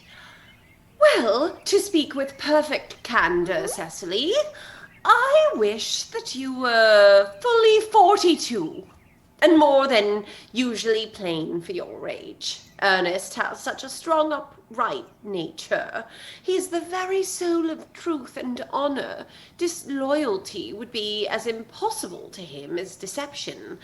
But even men of the noblest possible moral character are extremely susceptible to the influence of the physical charms of others. Modern, no less than ancient history, supplies us with many most painful examples of what I refer to. If it were not so, indeed, history would be quite unreadable. I beg your pardon, Gwendolen. Did you say Ernest? Yes. Oh, but it is not Mr. Ernest Worthing who is my guardian. It is his brother, his elder brother. Ernest never mentioned to me that he had a brother. Oh, I am sorry to say that they have not been on good terms for quite a long time. Ah, that accounts for it. And now that I think of it, I've never heard any man mention his brother. The subject seems distasteful to most men. Cecily, you have lifted a load from my mind. Oh, I was growing almost anxious. It would have been terrible if any cloud had come across a friendship like ours. Would it not? Of course, you are quite sure that it is not Mr. Ernest Worthing who is your guardian. Quite sure. In fact, I am going to be his. I beg your pardon. Well, dearest Gwendolen, there is no reason I should make a secret of it to you. Our little newspaper is sure to chronicle the fact next week. Mr. Ernest Worthing and I are engaged to be married. My darling Cecily, I think there must be some slight error. Mr. Ernest Worthing is engaged to me. The announcement will appear in the Morning Post on Saturday at the latest. I am afraid you must be under some misconception. Ernest proposed to me exactly 10 minutes ago. In my diary. It certainly is very curious, for he asked me to be his wife yesterday afternoon at 5:30. If you would care to verify the incident, pray do so. I never travel without my diary. One should always have something sensational to read on the train. I am so sorry, dear Cecily, if it is any disappointment to you, but I am afraid I have the prior claim. It would distress me more than I can tell you, dear Gwendolen, if it caused you any mental or physical anguish, but I feel bound to point out that since Ernest proposed to you, he has clearly changed his mind. If the poor fellow has been entrapped into any foolish promise, I shall consider it my duty to rescue him at once, and with a firm hand.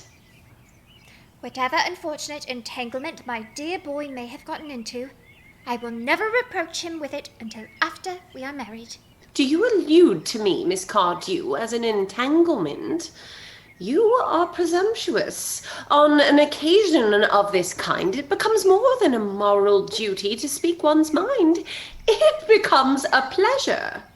Do you suggest, Miss Fairfax, that I entrapped Ernest into an engagement? How dare you? This is no time for wearing this shallow mask of manners. When I see a spade, I call a spade. I am glad to say I have never been a spade. It is obvious that our social spheres have been widely different. Shall I lay the tea here, as usual, miss? Yes, as usual. Are there many interesting walks in the vicinity, Miss Cardew? Oh, yes, a great many. From the top of one of the hills, quite close, one can see 5 counties. 5 counties? I don't think I should like that. I hate crowds. I suppose that is why you live in town? Quite a well-kept garden, this is, Miss Cardew. Oh, so glad you like it, Miss Fairfax. I had no idea there were any flowers in the country. Oh, flowers are quite common here, Miss Fairfax, as people are in London. Personally, I cannot understand how anybody manages to exist in the country. If anybody who is anybody does, the country always bores me to death. But this is what the newspapers call agricultural depression, is it not? I believe the aristocracy are suffering very much from it at the present. It is almost an epidemic among them, I have been told. May I offer you some tea, Miss Fairfax? Thank you. Detestable girl, but I require tea. Sugar? No, thank you. Sugar is not fashionable anymore. Plop, plop. Cake or bread and butter? Bread and butter, please. Cake is rarely seen at the best houses nowadays. Oh, please watch while I mime slicing you a very large slice of cake.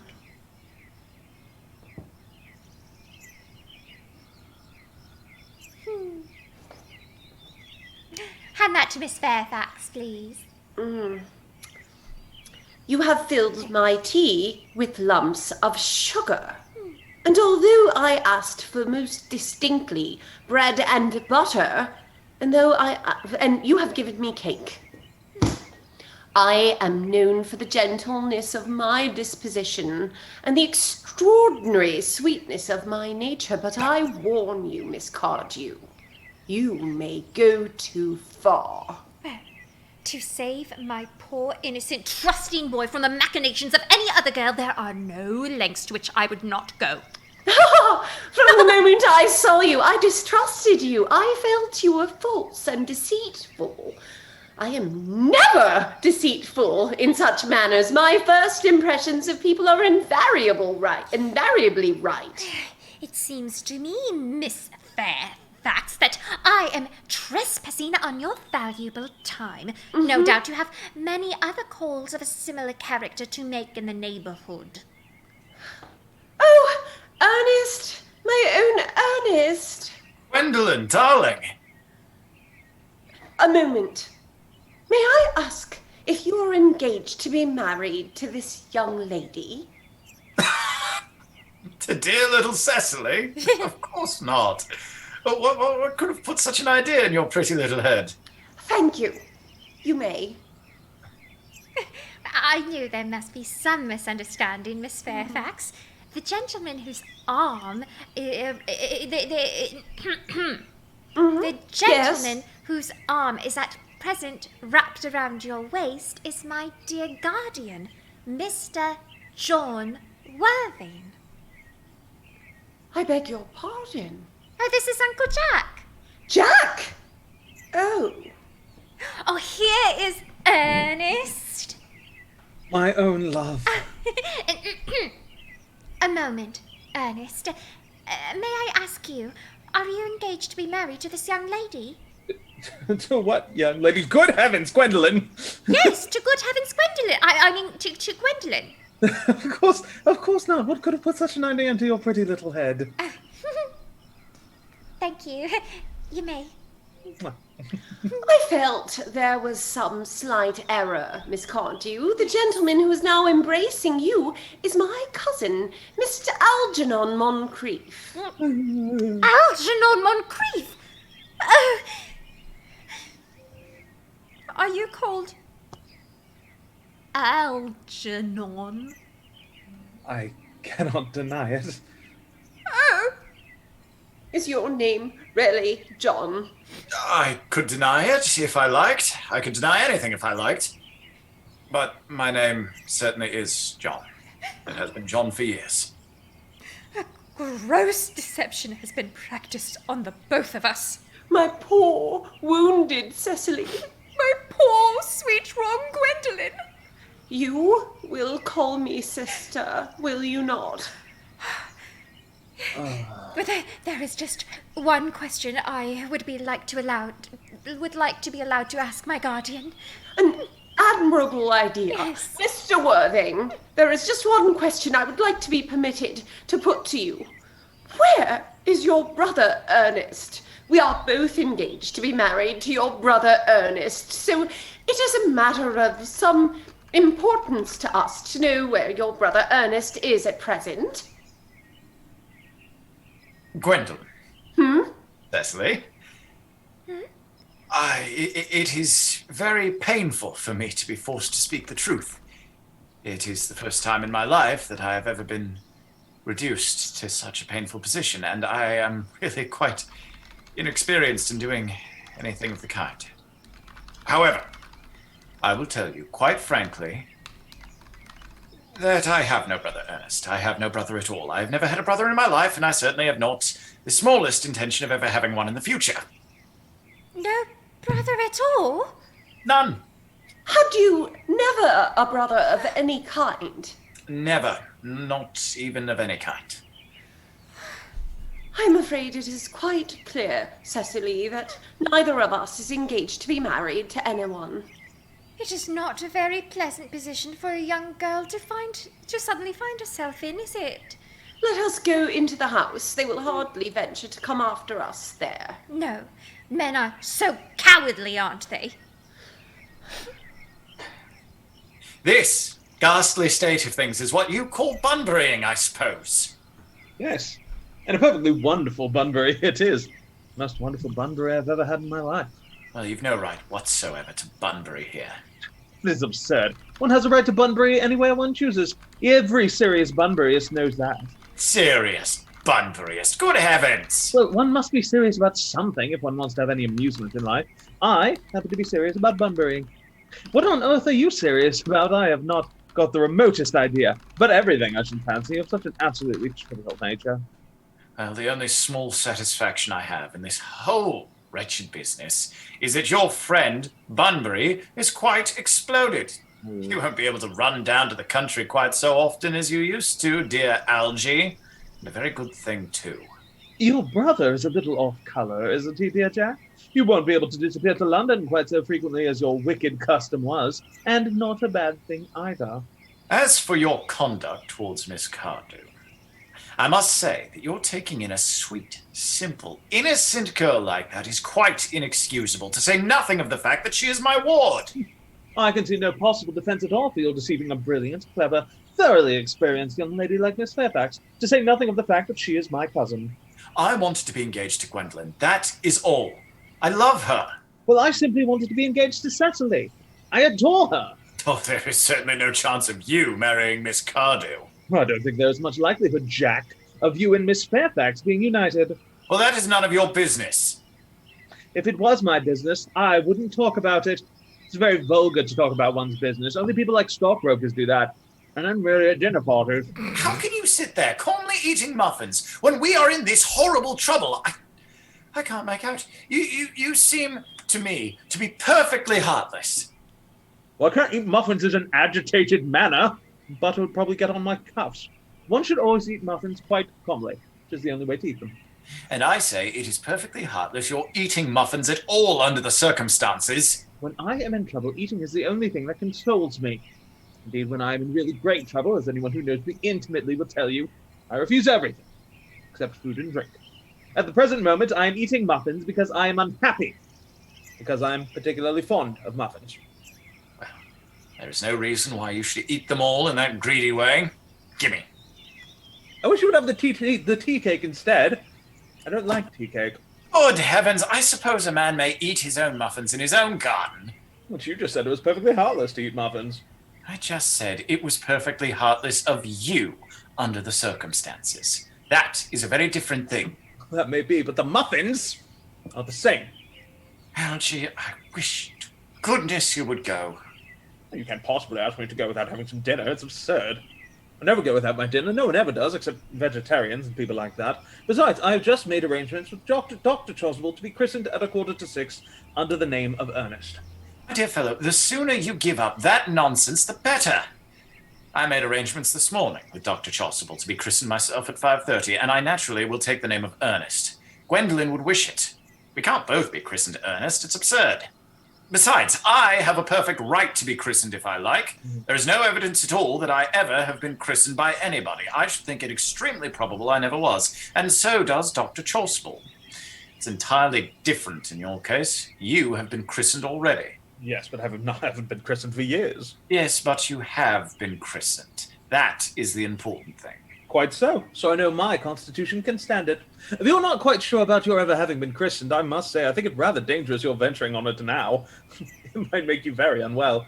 You can hardly have forgotten that someone very closely connected with you was very nearly carried off this week in Paris by a severe chill. Yes. But you said yourself that a severe chill was not hereditary. It used to be, I know, but I dare say it is now. Science is always making wonderful improvements in things. Oh, this is nonsense. You are always talking nonsense. Jack, you're at the muffins again. I wish you would. There are only 2 left. Told you I was particularly fond of muffins. Yes, but I hate tea cake. Well, why on earth, then, do you allow tea cake to be served up for your guest?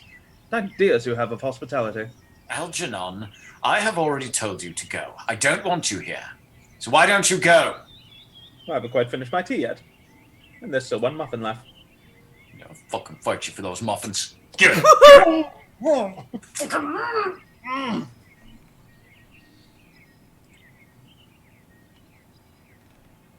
Oh, gasp! That was the end of the. I kept waiting. I was like, does he get the muffin? What happened to the muffin? Do we want to take a 5, or shall we just continue on with the end of the show? I feel like we're pretty close at this point. Maybe Yeah. we should just roll on through. Shall You guys- we? I mean, to be fair, I've gotten a snack, so. Right. Can I ask No, what it's you? cool. I'll just be in the corner. What are you actually? I have 2 important questions. 1, what are you eating? 2, Xander, what is your blanket? It's a Batman blanket. It says- I thought it was a hero of super kind.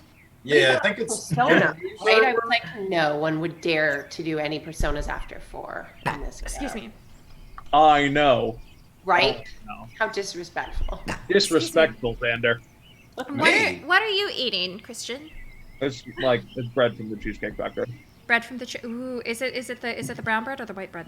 It's the white bread. How about we take a 1 minute? 1 minute. Christian. So Can, 1 minute. can I ask you? Do you actually own bread? Do you actually own a toaster? No. You don't own a toaster. No, nor any food. Oh my god. I'll walk the camera over to my kitchen if you'd like. I have 19 bottles of water and 1/10 of a 2-liter of Dr. Pepper. Everyone in the chat should peer pressure Christian into letting me teach him how to cook, because tried. I've been trying for years now and he still won't let me. Hasn't worked. You're a monster. I know. What about You own all those dishes. You might as well use them. I own 3 dishes. Yeah, all of them. That's so many dishes. When you own no food, They're the that's so many same. dishes. what about like doing like a Hello Fresh or something where they tell you where it's all of the instructions and they have all of the food and all you have to do is just chop it and put it in a pan. You think I have a pan? A dish that can be put on a do you have a stove? I do have a stove. Okay, He's so got a That's nice awesome in kitchen. It's a nice kitchen. It's an okay kitchen. It's It's not, a let's not nice- act like this is. It's not, Hell's Kitchen. Right. Yeah, that's true. we just had a question. Is it okay to ask whether you would do the Scottish play because it's Halloween and the Gunpowder Plot in England? I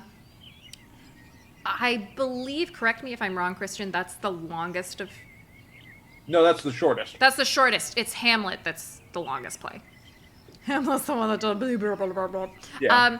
I was thinking about, I mean, we could do that. I don't know if we have a cut or not, which Shakespeare, there's a lot of cutting involved. But I was also thinking of just like some Agatha Christie or Sherlock Holmes, just because it has like the spooky Murder. The spooky things. If there was a script for something like, what are you called? The Sandersons, the Hocus Pocus. That would be fun, but that's also not, 7 years old. Anywho.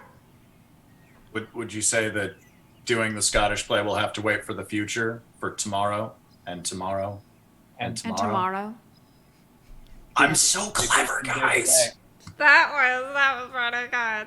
That was really good. I've auditioned for Ophelia a couple times, and I haven't played her yet, which makes me sad. I have. Yeah. And I had to get naked. As Ophelia? What version of Hamlet is this? It's The very nudist variety. Was it like a black box?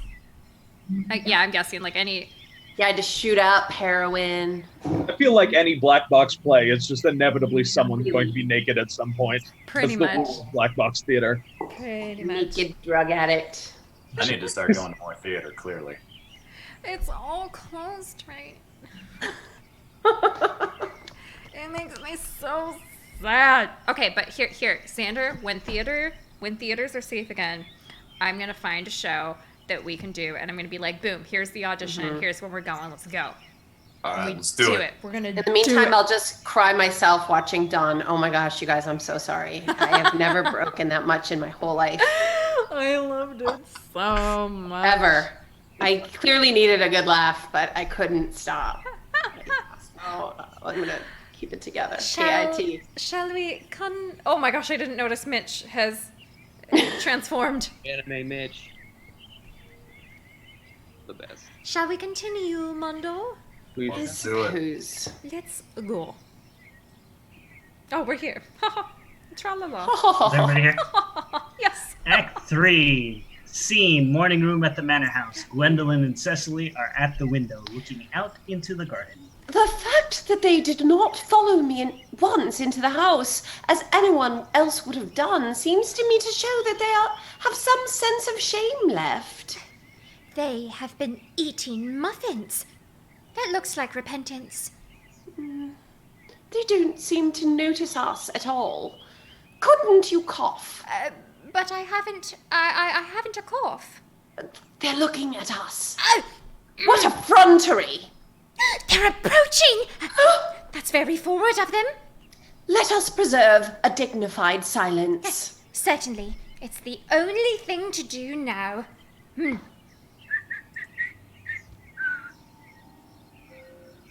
This dignified silence seems to produce an unpleasant effect. A most distasteful one. But we will not be the first ones to speak. Certainly not. Mr. Worthing, I have something very particular to ask you. Much depends on your reply. Gwendolen, your common sense is invaluable. Mr. Moncrieff, kindly answer me the following question. Why did you pretend to be my guardian's brother? In order that I might have an opportunity of meeting you. Well, that certainly seems a satisfactory explanation, does it not? Yes, dear. If you can believe him. I don't! But that does not affect the wonderful beauty of his answer. True. In matters of grave importance, style, not sincerity, is the vital thing. Mr. Worthing, what explanation can you offer to me for pretending to have a brother? Was it in order that you might have an opportunity of coming up to town to see me as often as possible? Doubt it, Miss Fairfax? I have the gravest doubts upon the subject, but I intend to crush them. This is not the moment for German skepticism. 9. Their explanations appear to be quite satisfactory, especially Mr. Worthing's. That seems to me to have the stamp of truth upon it. I am more than content with what Mr. Moncrieff said. His voice alone inspires one with absolute credulity. Do you think we should forgive them? Yes. I mean, no. True. I had forgotten. There are principles at stake that one cannot surrender. Which of us should tell them? The task is not a pleasant one. Could we not both speak at the same time? An excellent idea. I nearly always speak at the same time as other people. Will you take the time from me? Certainly. Your Christian names are still an insuperable barrier. That is all. Our Christian names? Is that all? But we are going to be christened this afternoon. For my sake, are you prepared to do this terrible thing? I am. To please me, are you ready to face this fateful ordeal? And to please me, are you also ready to face this fearful ordeal? Yes. I am. Right. So either one of you. Oh, what? How absurd! Both of you there, Cecily.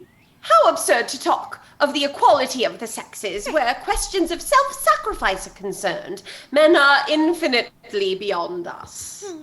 We are. They have moments of physical courage of which we women know absolutely nothing. Darling. Darling. Lady Bracknell. Good heavens. Oh, God.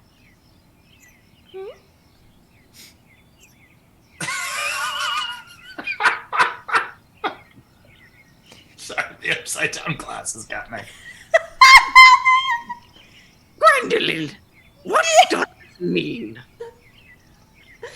Merely that I am engaged to be married to Mr. Worthing, Mamma. Come here. Sit down. Sit down immediately. Hesitation of any kind is a sign of mental decay in the young, of physical weakness in the old.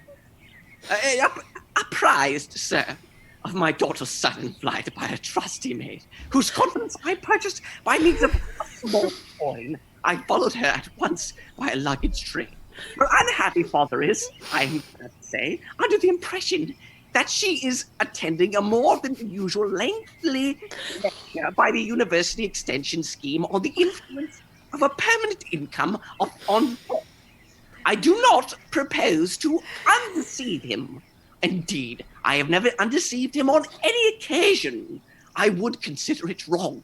But of course, you will clearly understand that all communication between yourself and my daughter must cease immediately from this moment.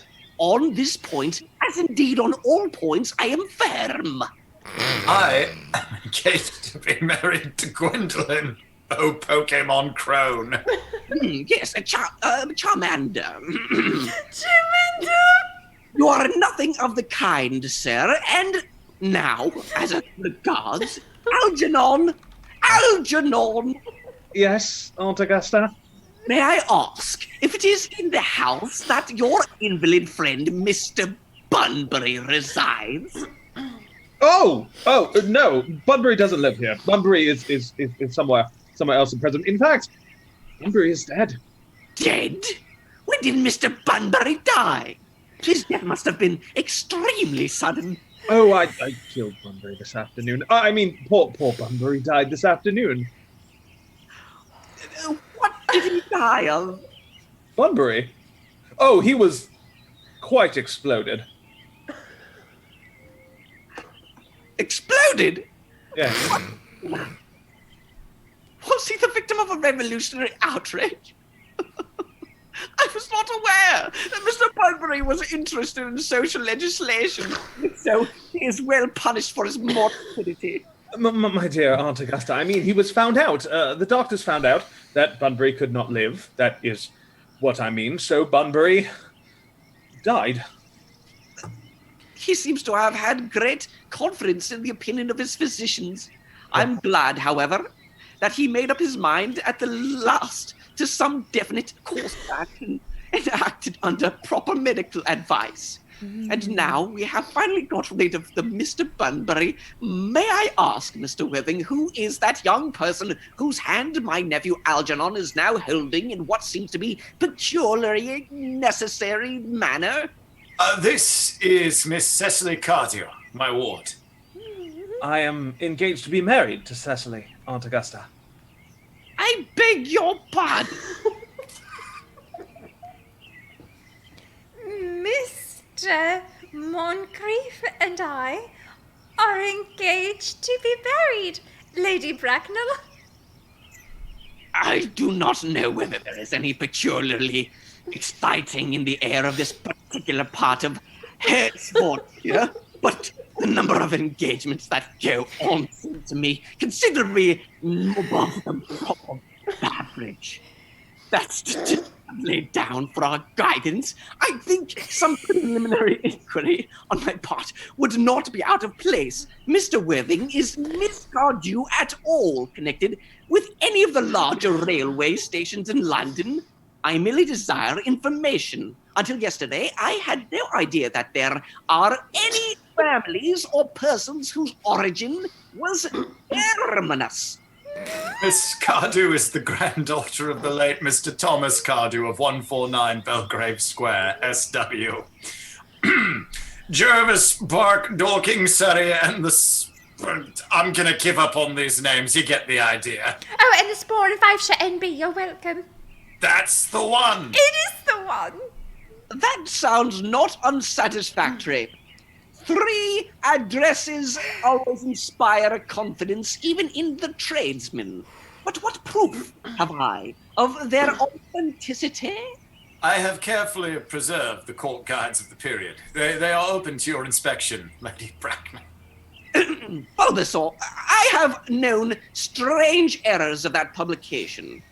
Miss Cardew's family solicitors are Messrs. Markaby, and Markaby. Markby, and Markby, a firm of the very highest position in their profession. Indeed, I am told that one of the Mr. Markbys is occasionally to be seen at dinner parties. So far I am satisfied. Extremely kind of you, Lady Bracknell.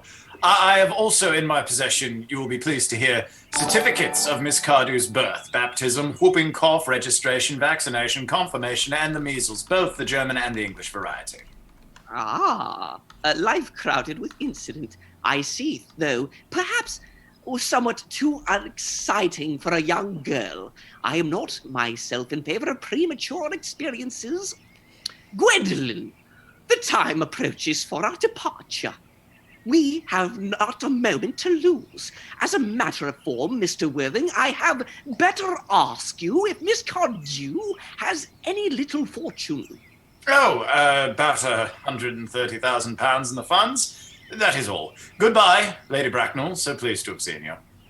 A moment, Mr. Worthing.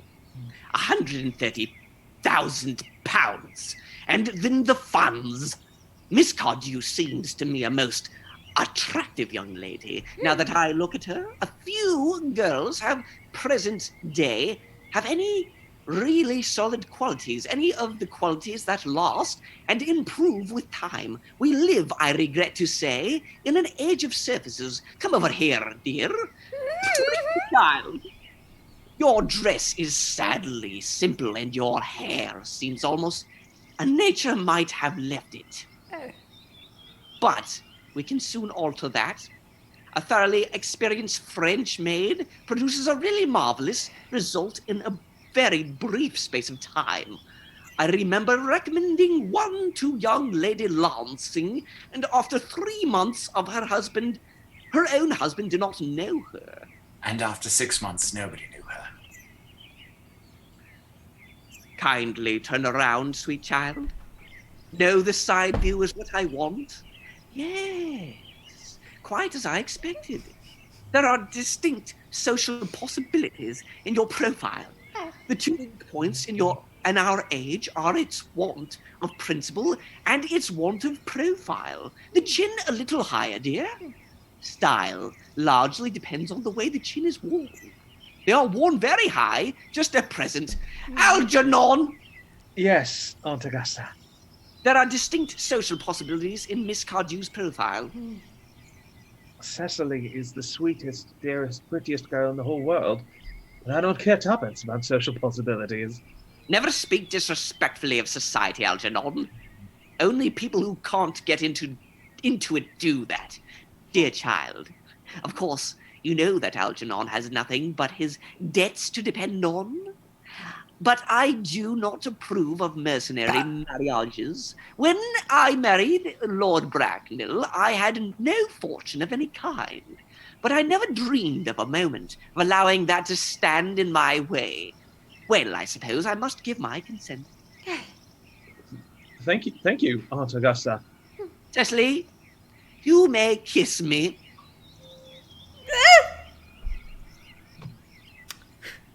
Thank you, Lady Bracknell. You may also address me as Aunt Augusta for the future. Oh, thank you, Aunt Augusta.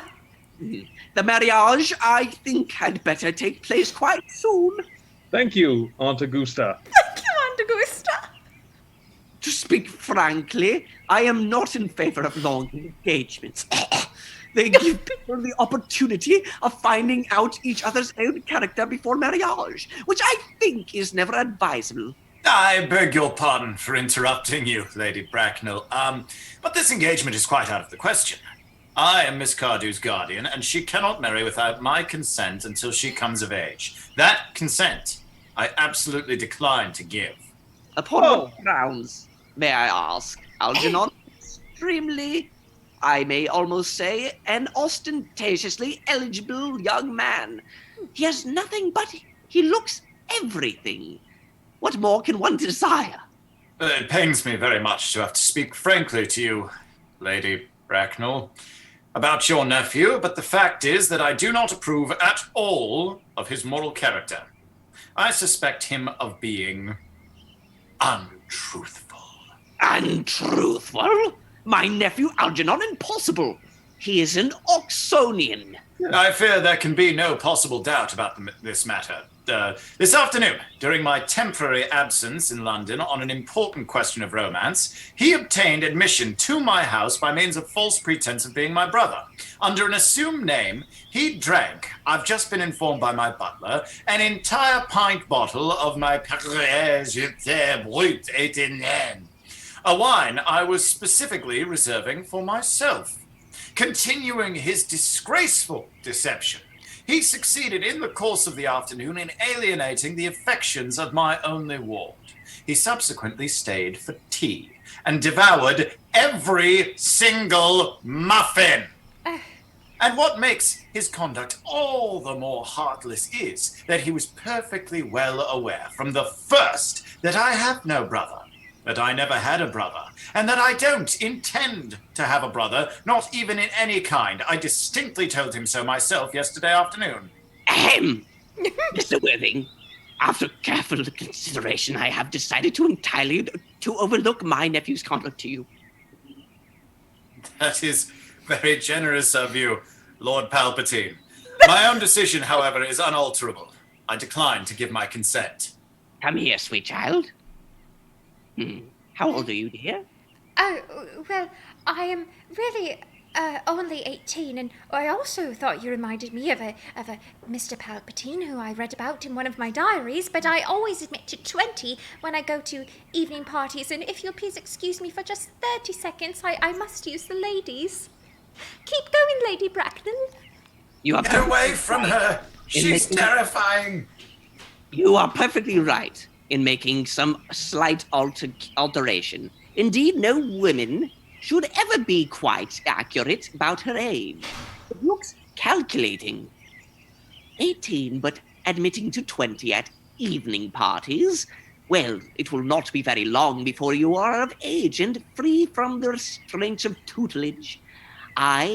So I don't think your guardian consent, after all, a matter of any importance. Pray excuse me, Lord Palpatine, for interrupting you again, but it is only fair to tell you that according to the terms of her grandfather's will, Miss Cardew does not come legally of age till she is 35. That does not seem to be a grave objection. 35 is a very attractive age. London society is full of women of the very highest birth who have, of their own free choice, remained 35 for years. Lady Dumbleton is an instance in point. To my knowledge, she has been 35 ever since she arrived at the age of 40, which was many years ago. I see no reason why her Cecily should not even be more attractive at that age you mentioned than she is at present. There will be a large accumulation of property. Algie! Thank you all for waiting, but more particularly, Algie, could you wait for me until I was 35? Of course I could, Cecily, but it seems Aunt Augusta is 2 moments away from a heart attack. What? You know I could. Oh, It's turning slightly Scottish. yes, I felt it instinctively that she was close to a heart attack, which I really hope she doesn't have, especially if she's Scottish, but I couldn't wait all that time. I hate even waiting 5 minutes for anybody. I should have clarified. Waiting for you, not for Aunt Augusta to have her heart attack. But I still hate waiting 5 minutes for anybody. It always makes me rather cross.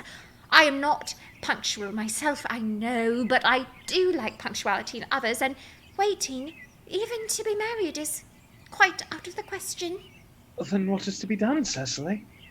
I don't know, Mr. Moncrieff. My dear Mr. Worthing, as Ratio states positively that she cannot wait till she is 35. A remark which I am bound to say seems to me to show a somewhat impatient nature.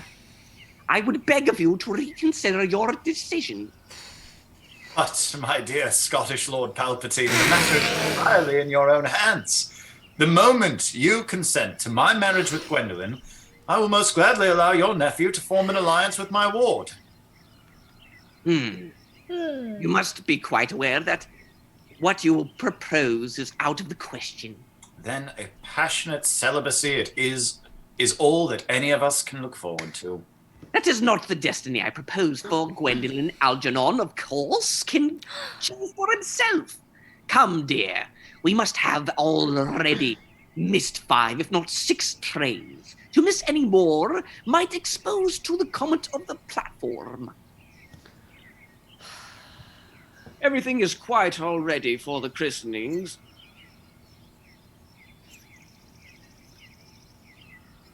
The christening is not that somewhat premature. Both these gentlemen have expressed a desire for immediate baptism.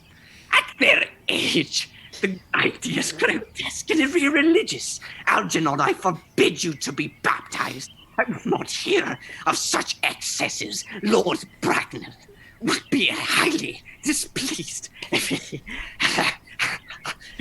learned that was the way in which you waste your time and money. I am to understand that there are to be no christening at all this afternoon.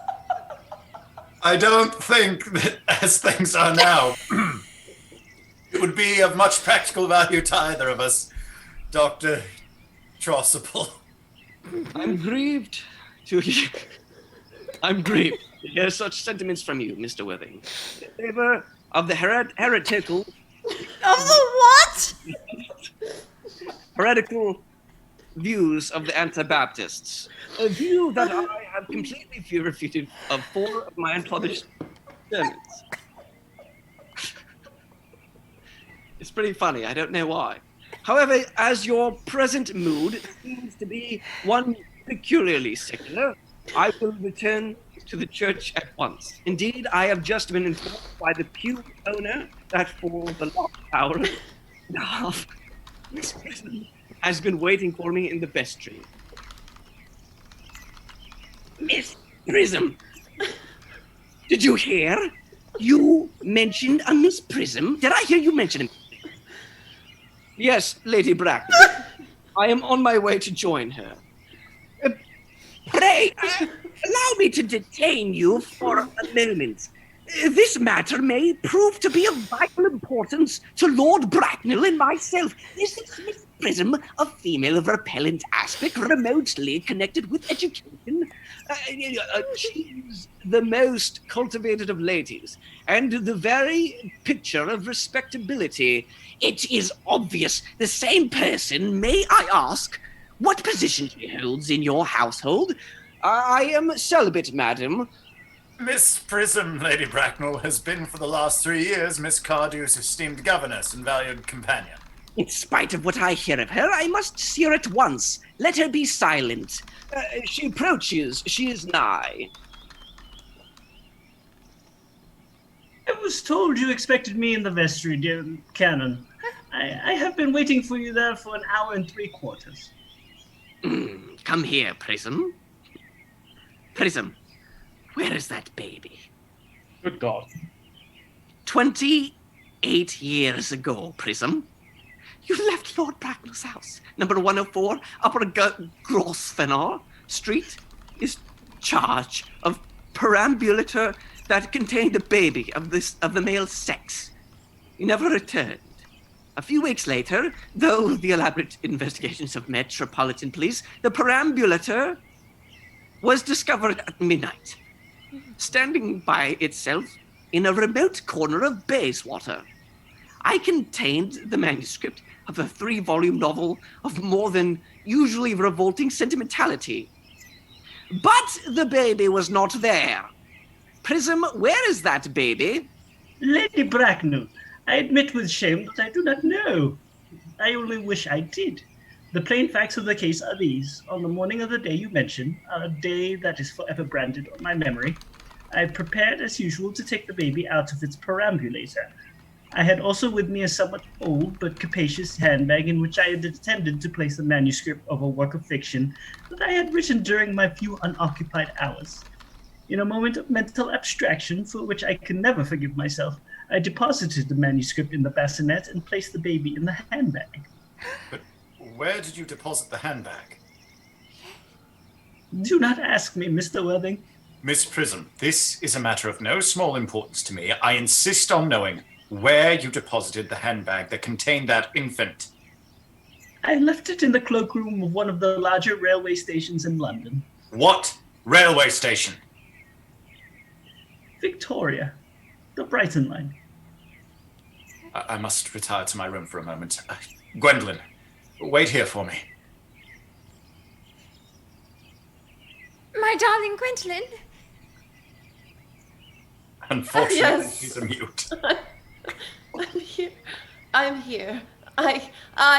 If you are not too long, I will wait here for you all my life. Peace out. What do you think this means, Lady Bracknell? I dare not even suspect Dr. Chausible. I need hardly tell you that in families of high position, strange coincidences are not supposed to occur. They are a That's her. considered the thing.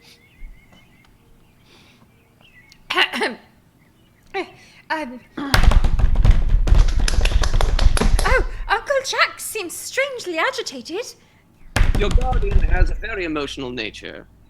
That noise is extremely unpleasant. It sounds as if he was having an argument. I dislike arguments of any kind. They are always vulgar and often convincing. It has stopped now.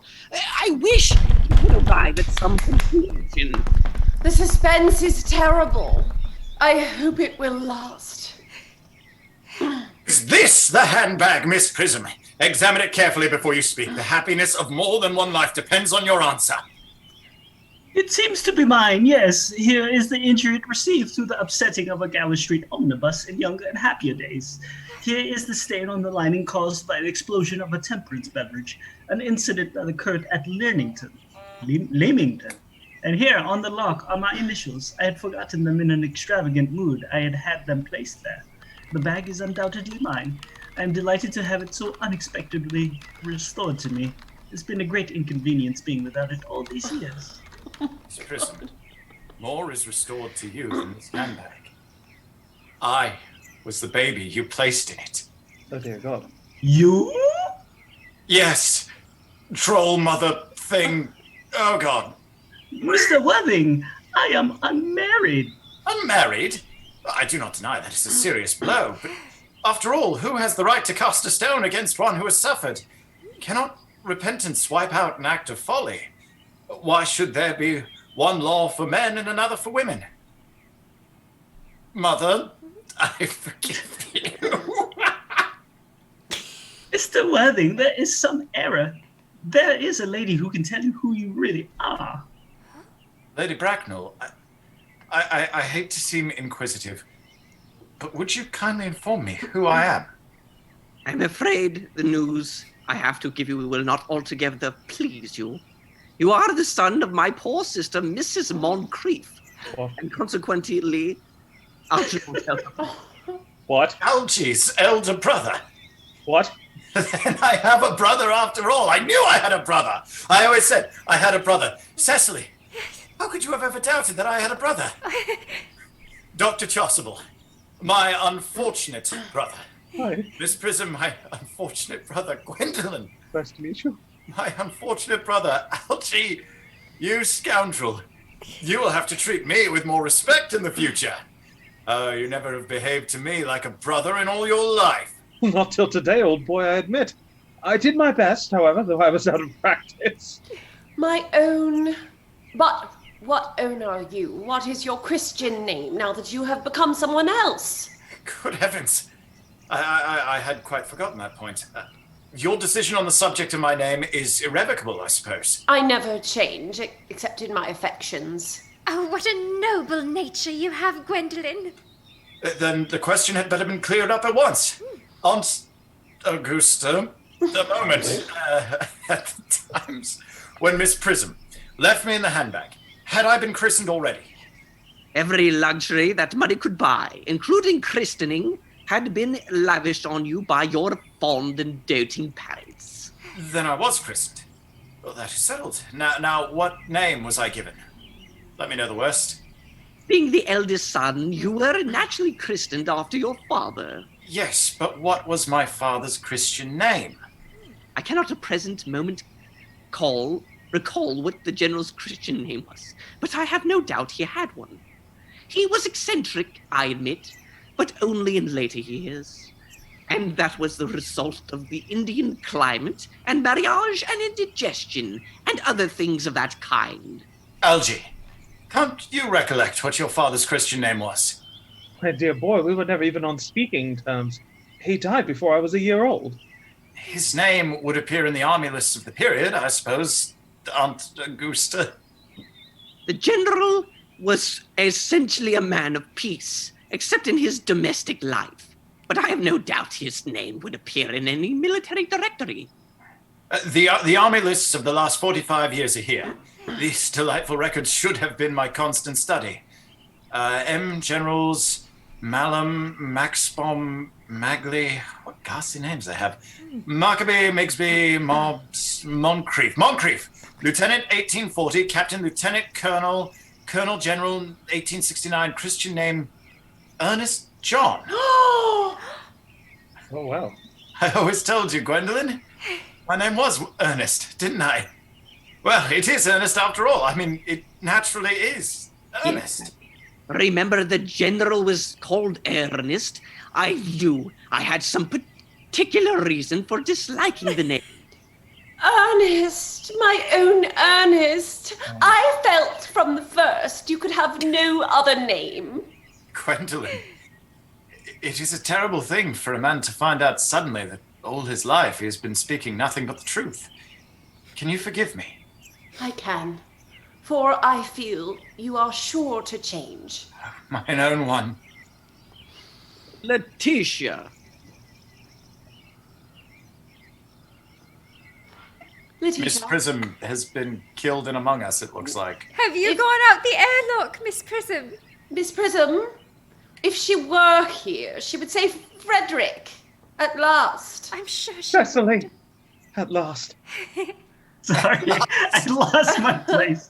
I don't know where I am right now. Miss Letitia, just say Frederick at last. Rick, at last! Cecily, at last. At last! Lady Bracknell. My nephew is displaying signs of triviality. On the contrary, Aunt Palpatine, I've now realized for the first time in my life the vital importance of being earnest.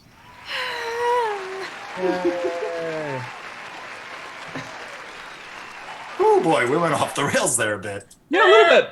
A little bit. Got a little crazy at the back end. I don't think we can do any more shows now. I don't know how we can do any better than this. We've peaked. I just don't think I can laugh any harder than I have today. Ever in my life. Oh my gosh. What in the world? There's two of your face region. Okay, that's scary. Don't do the open smile. That's frightening. Oh my god. Oh my gosh. Well, thank you everybody for coming. Thank you all for coming guys. and hanging out with us. This was... Oh my gosh. What is This was happening? theater right here. This was art. Theater. This was some theater art. You're both welcome, and I am very sorry. Don, my favorite thing is watching you try to not crack. It's the funniest thing I've ever seen in my whole life. You were so brilliant, though. You were not. You weren't breaking, or if you did, you would keep it was it that little voice shake.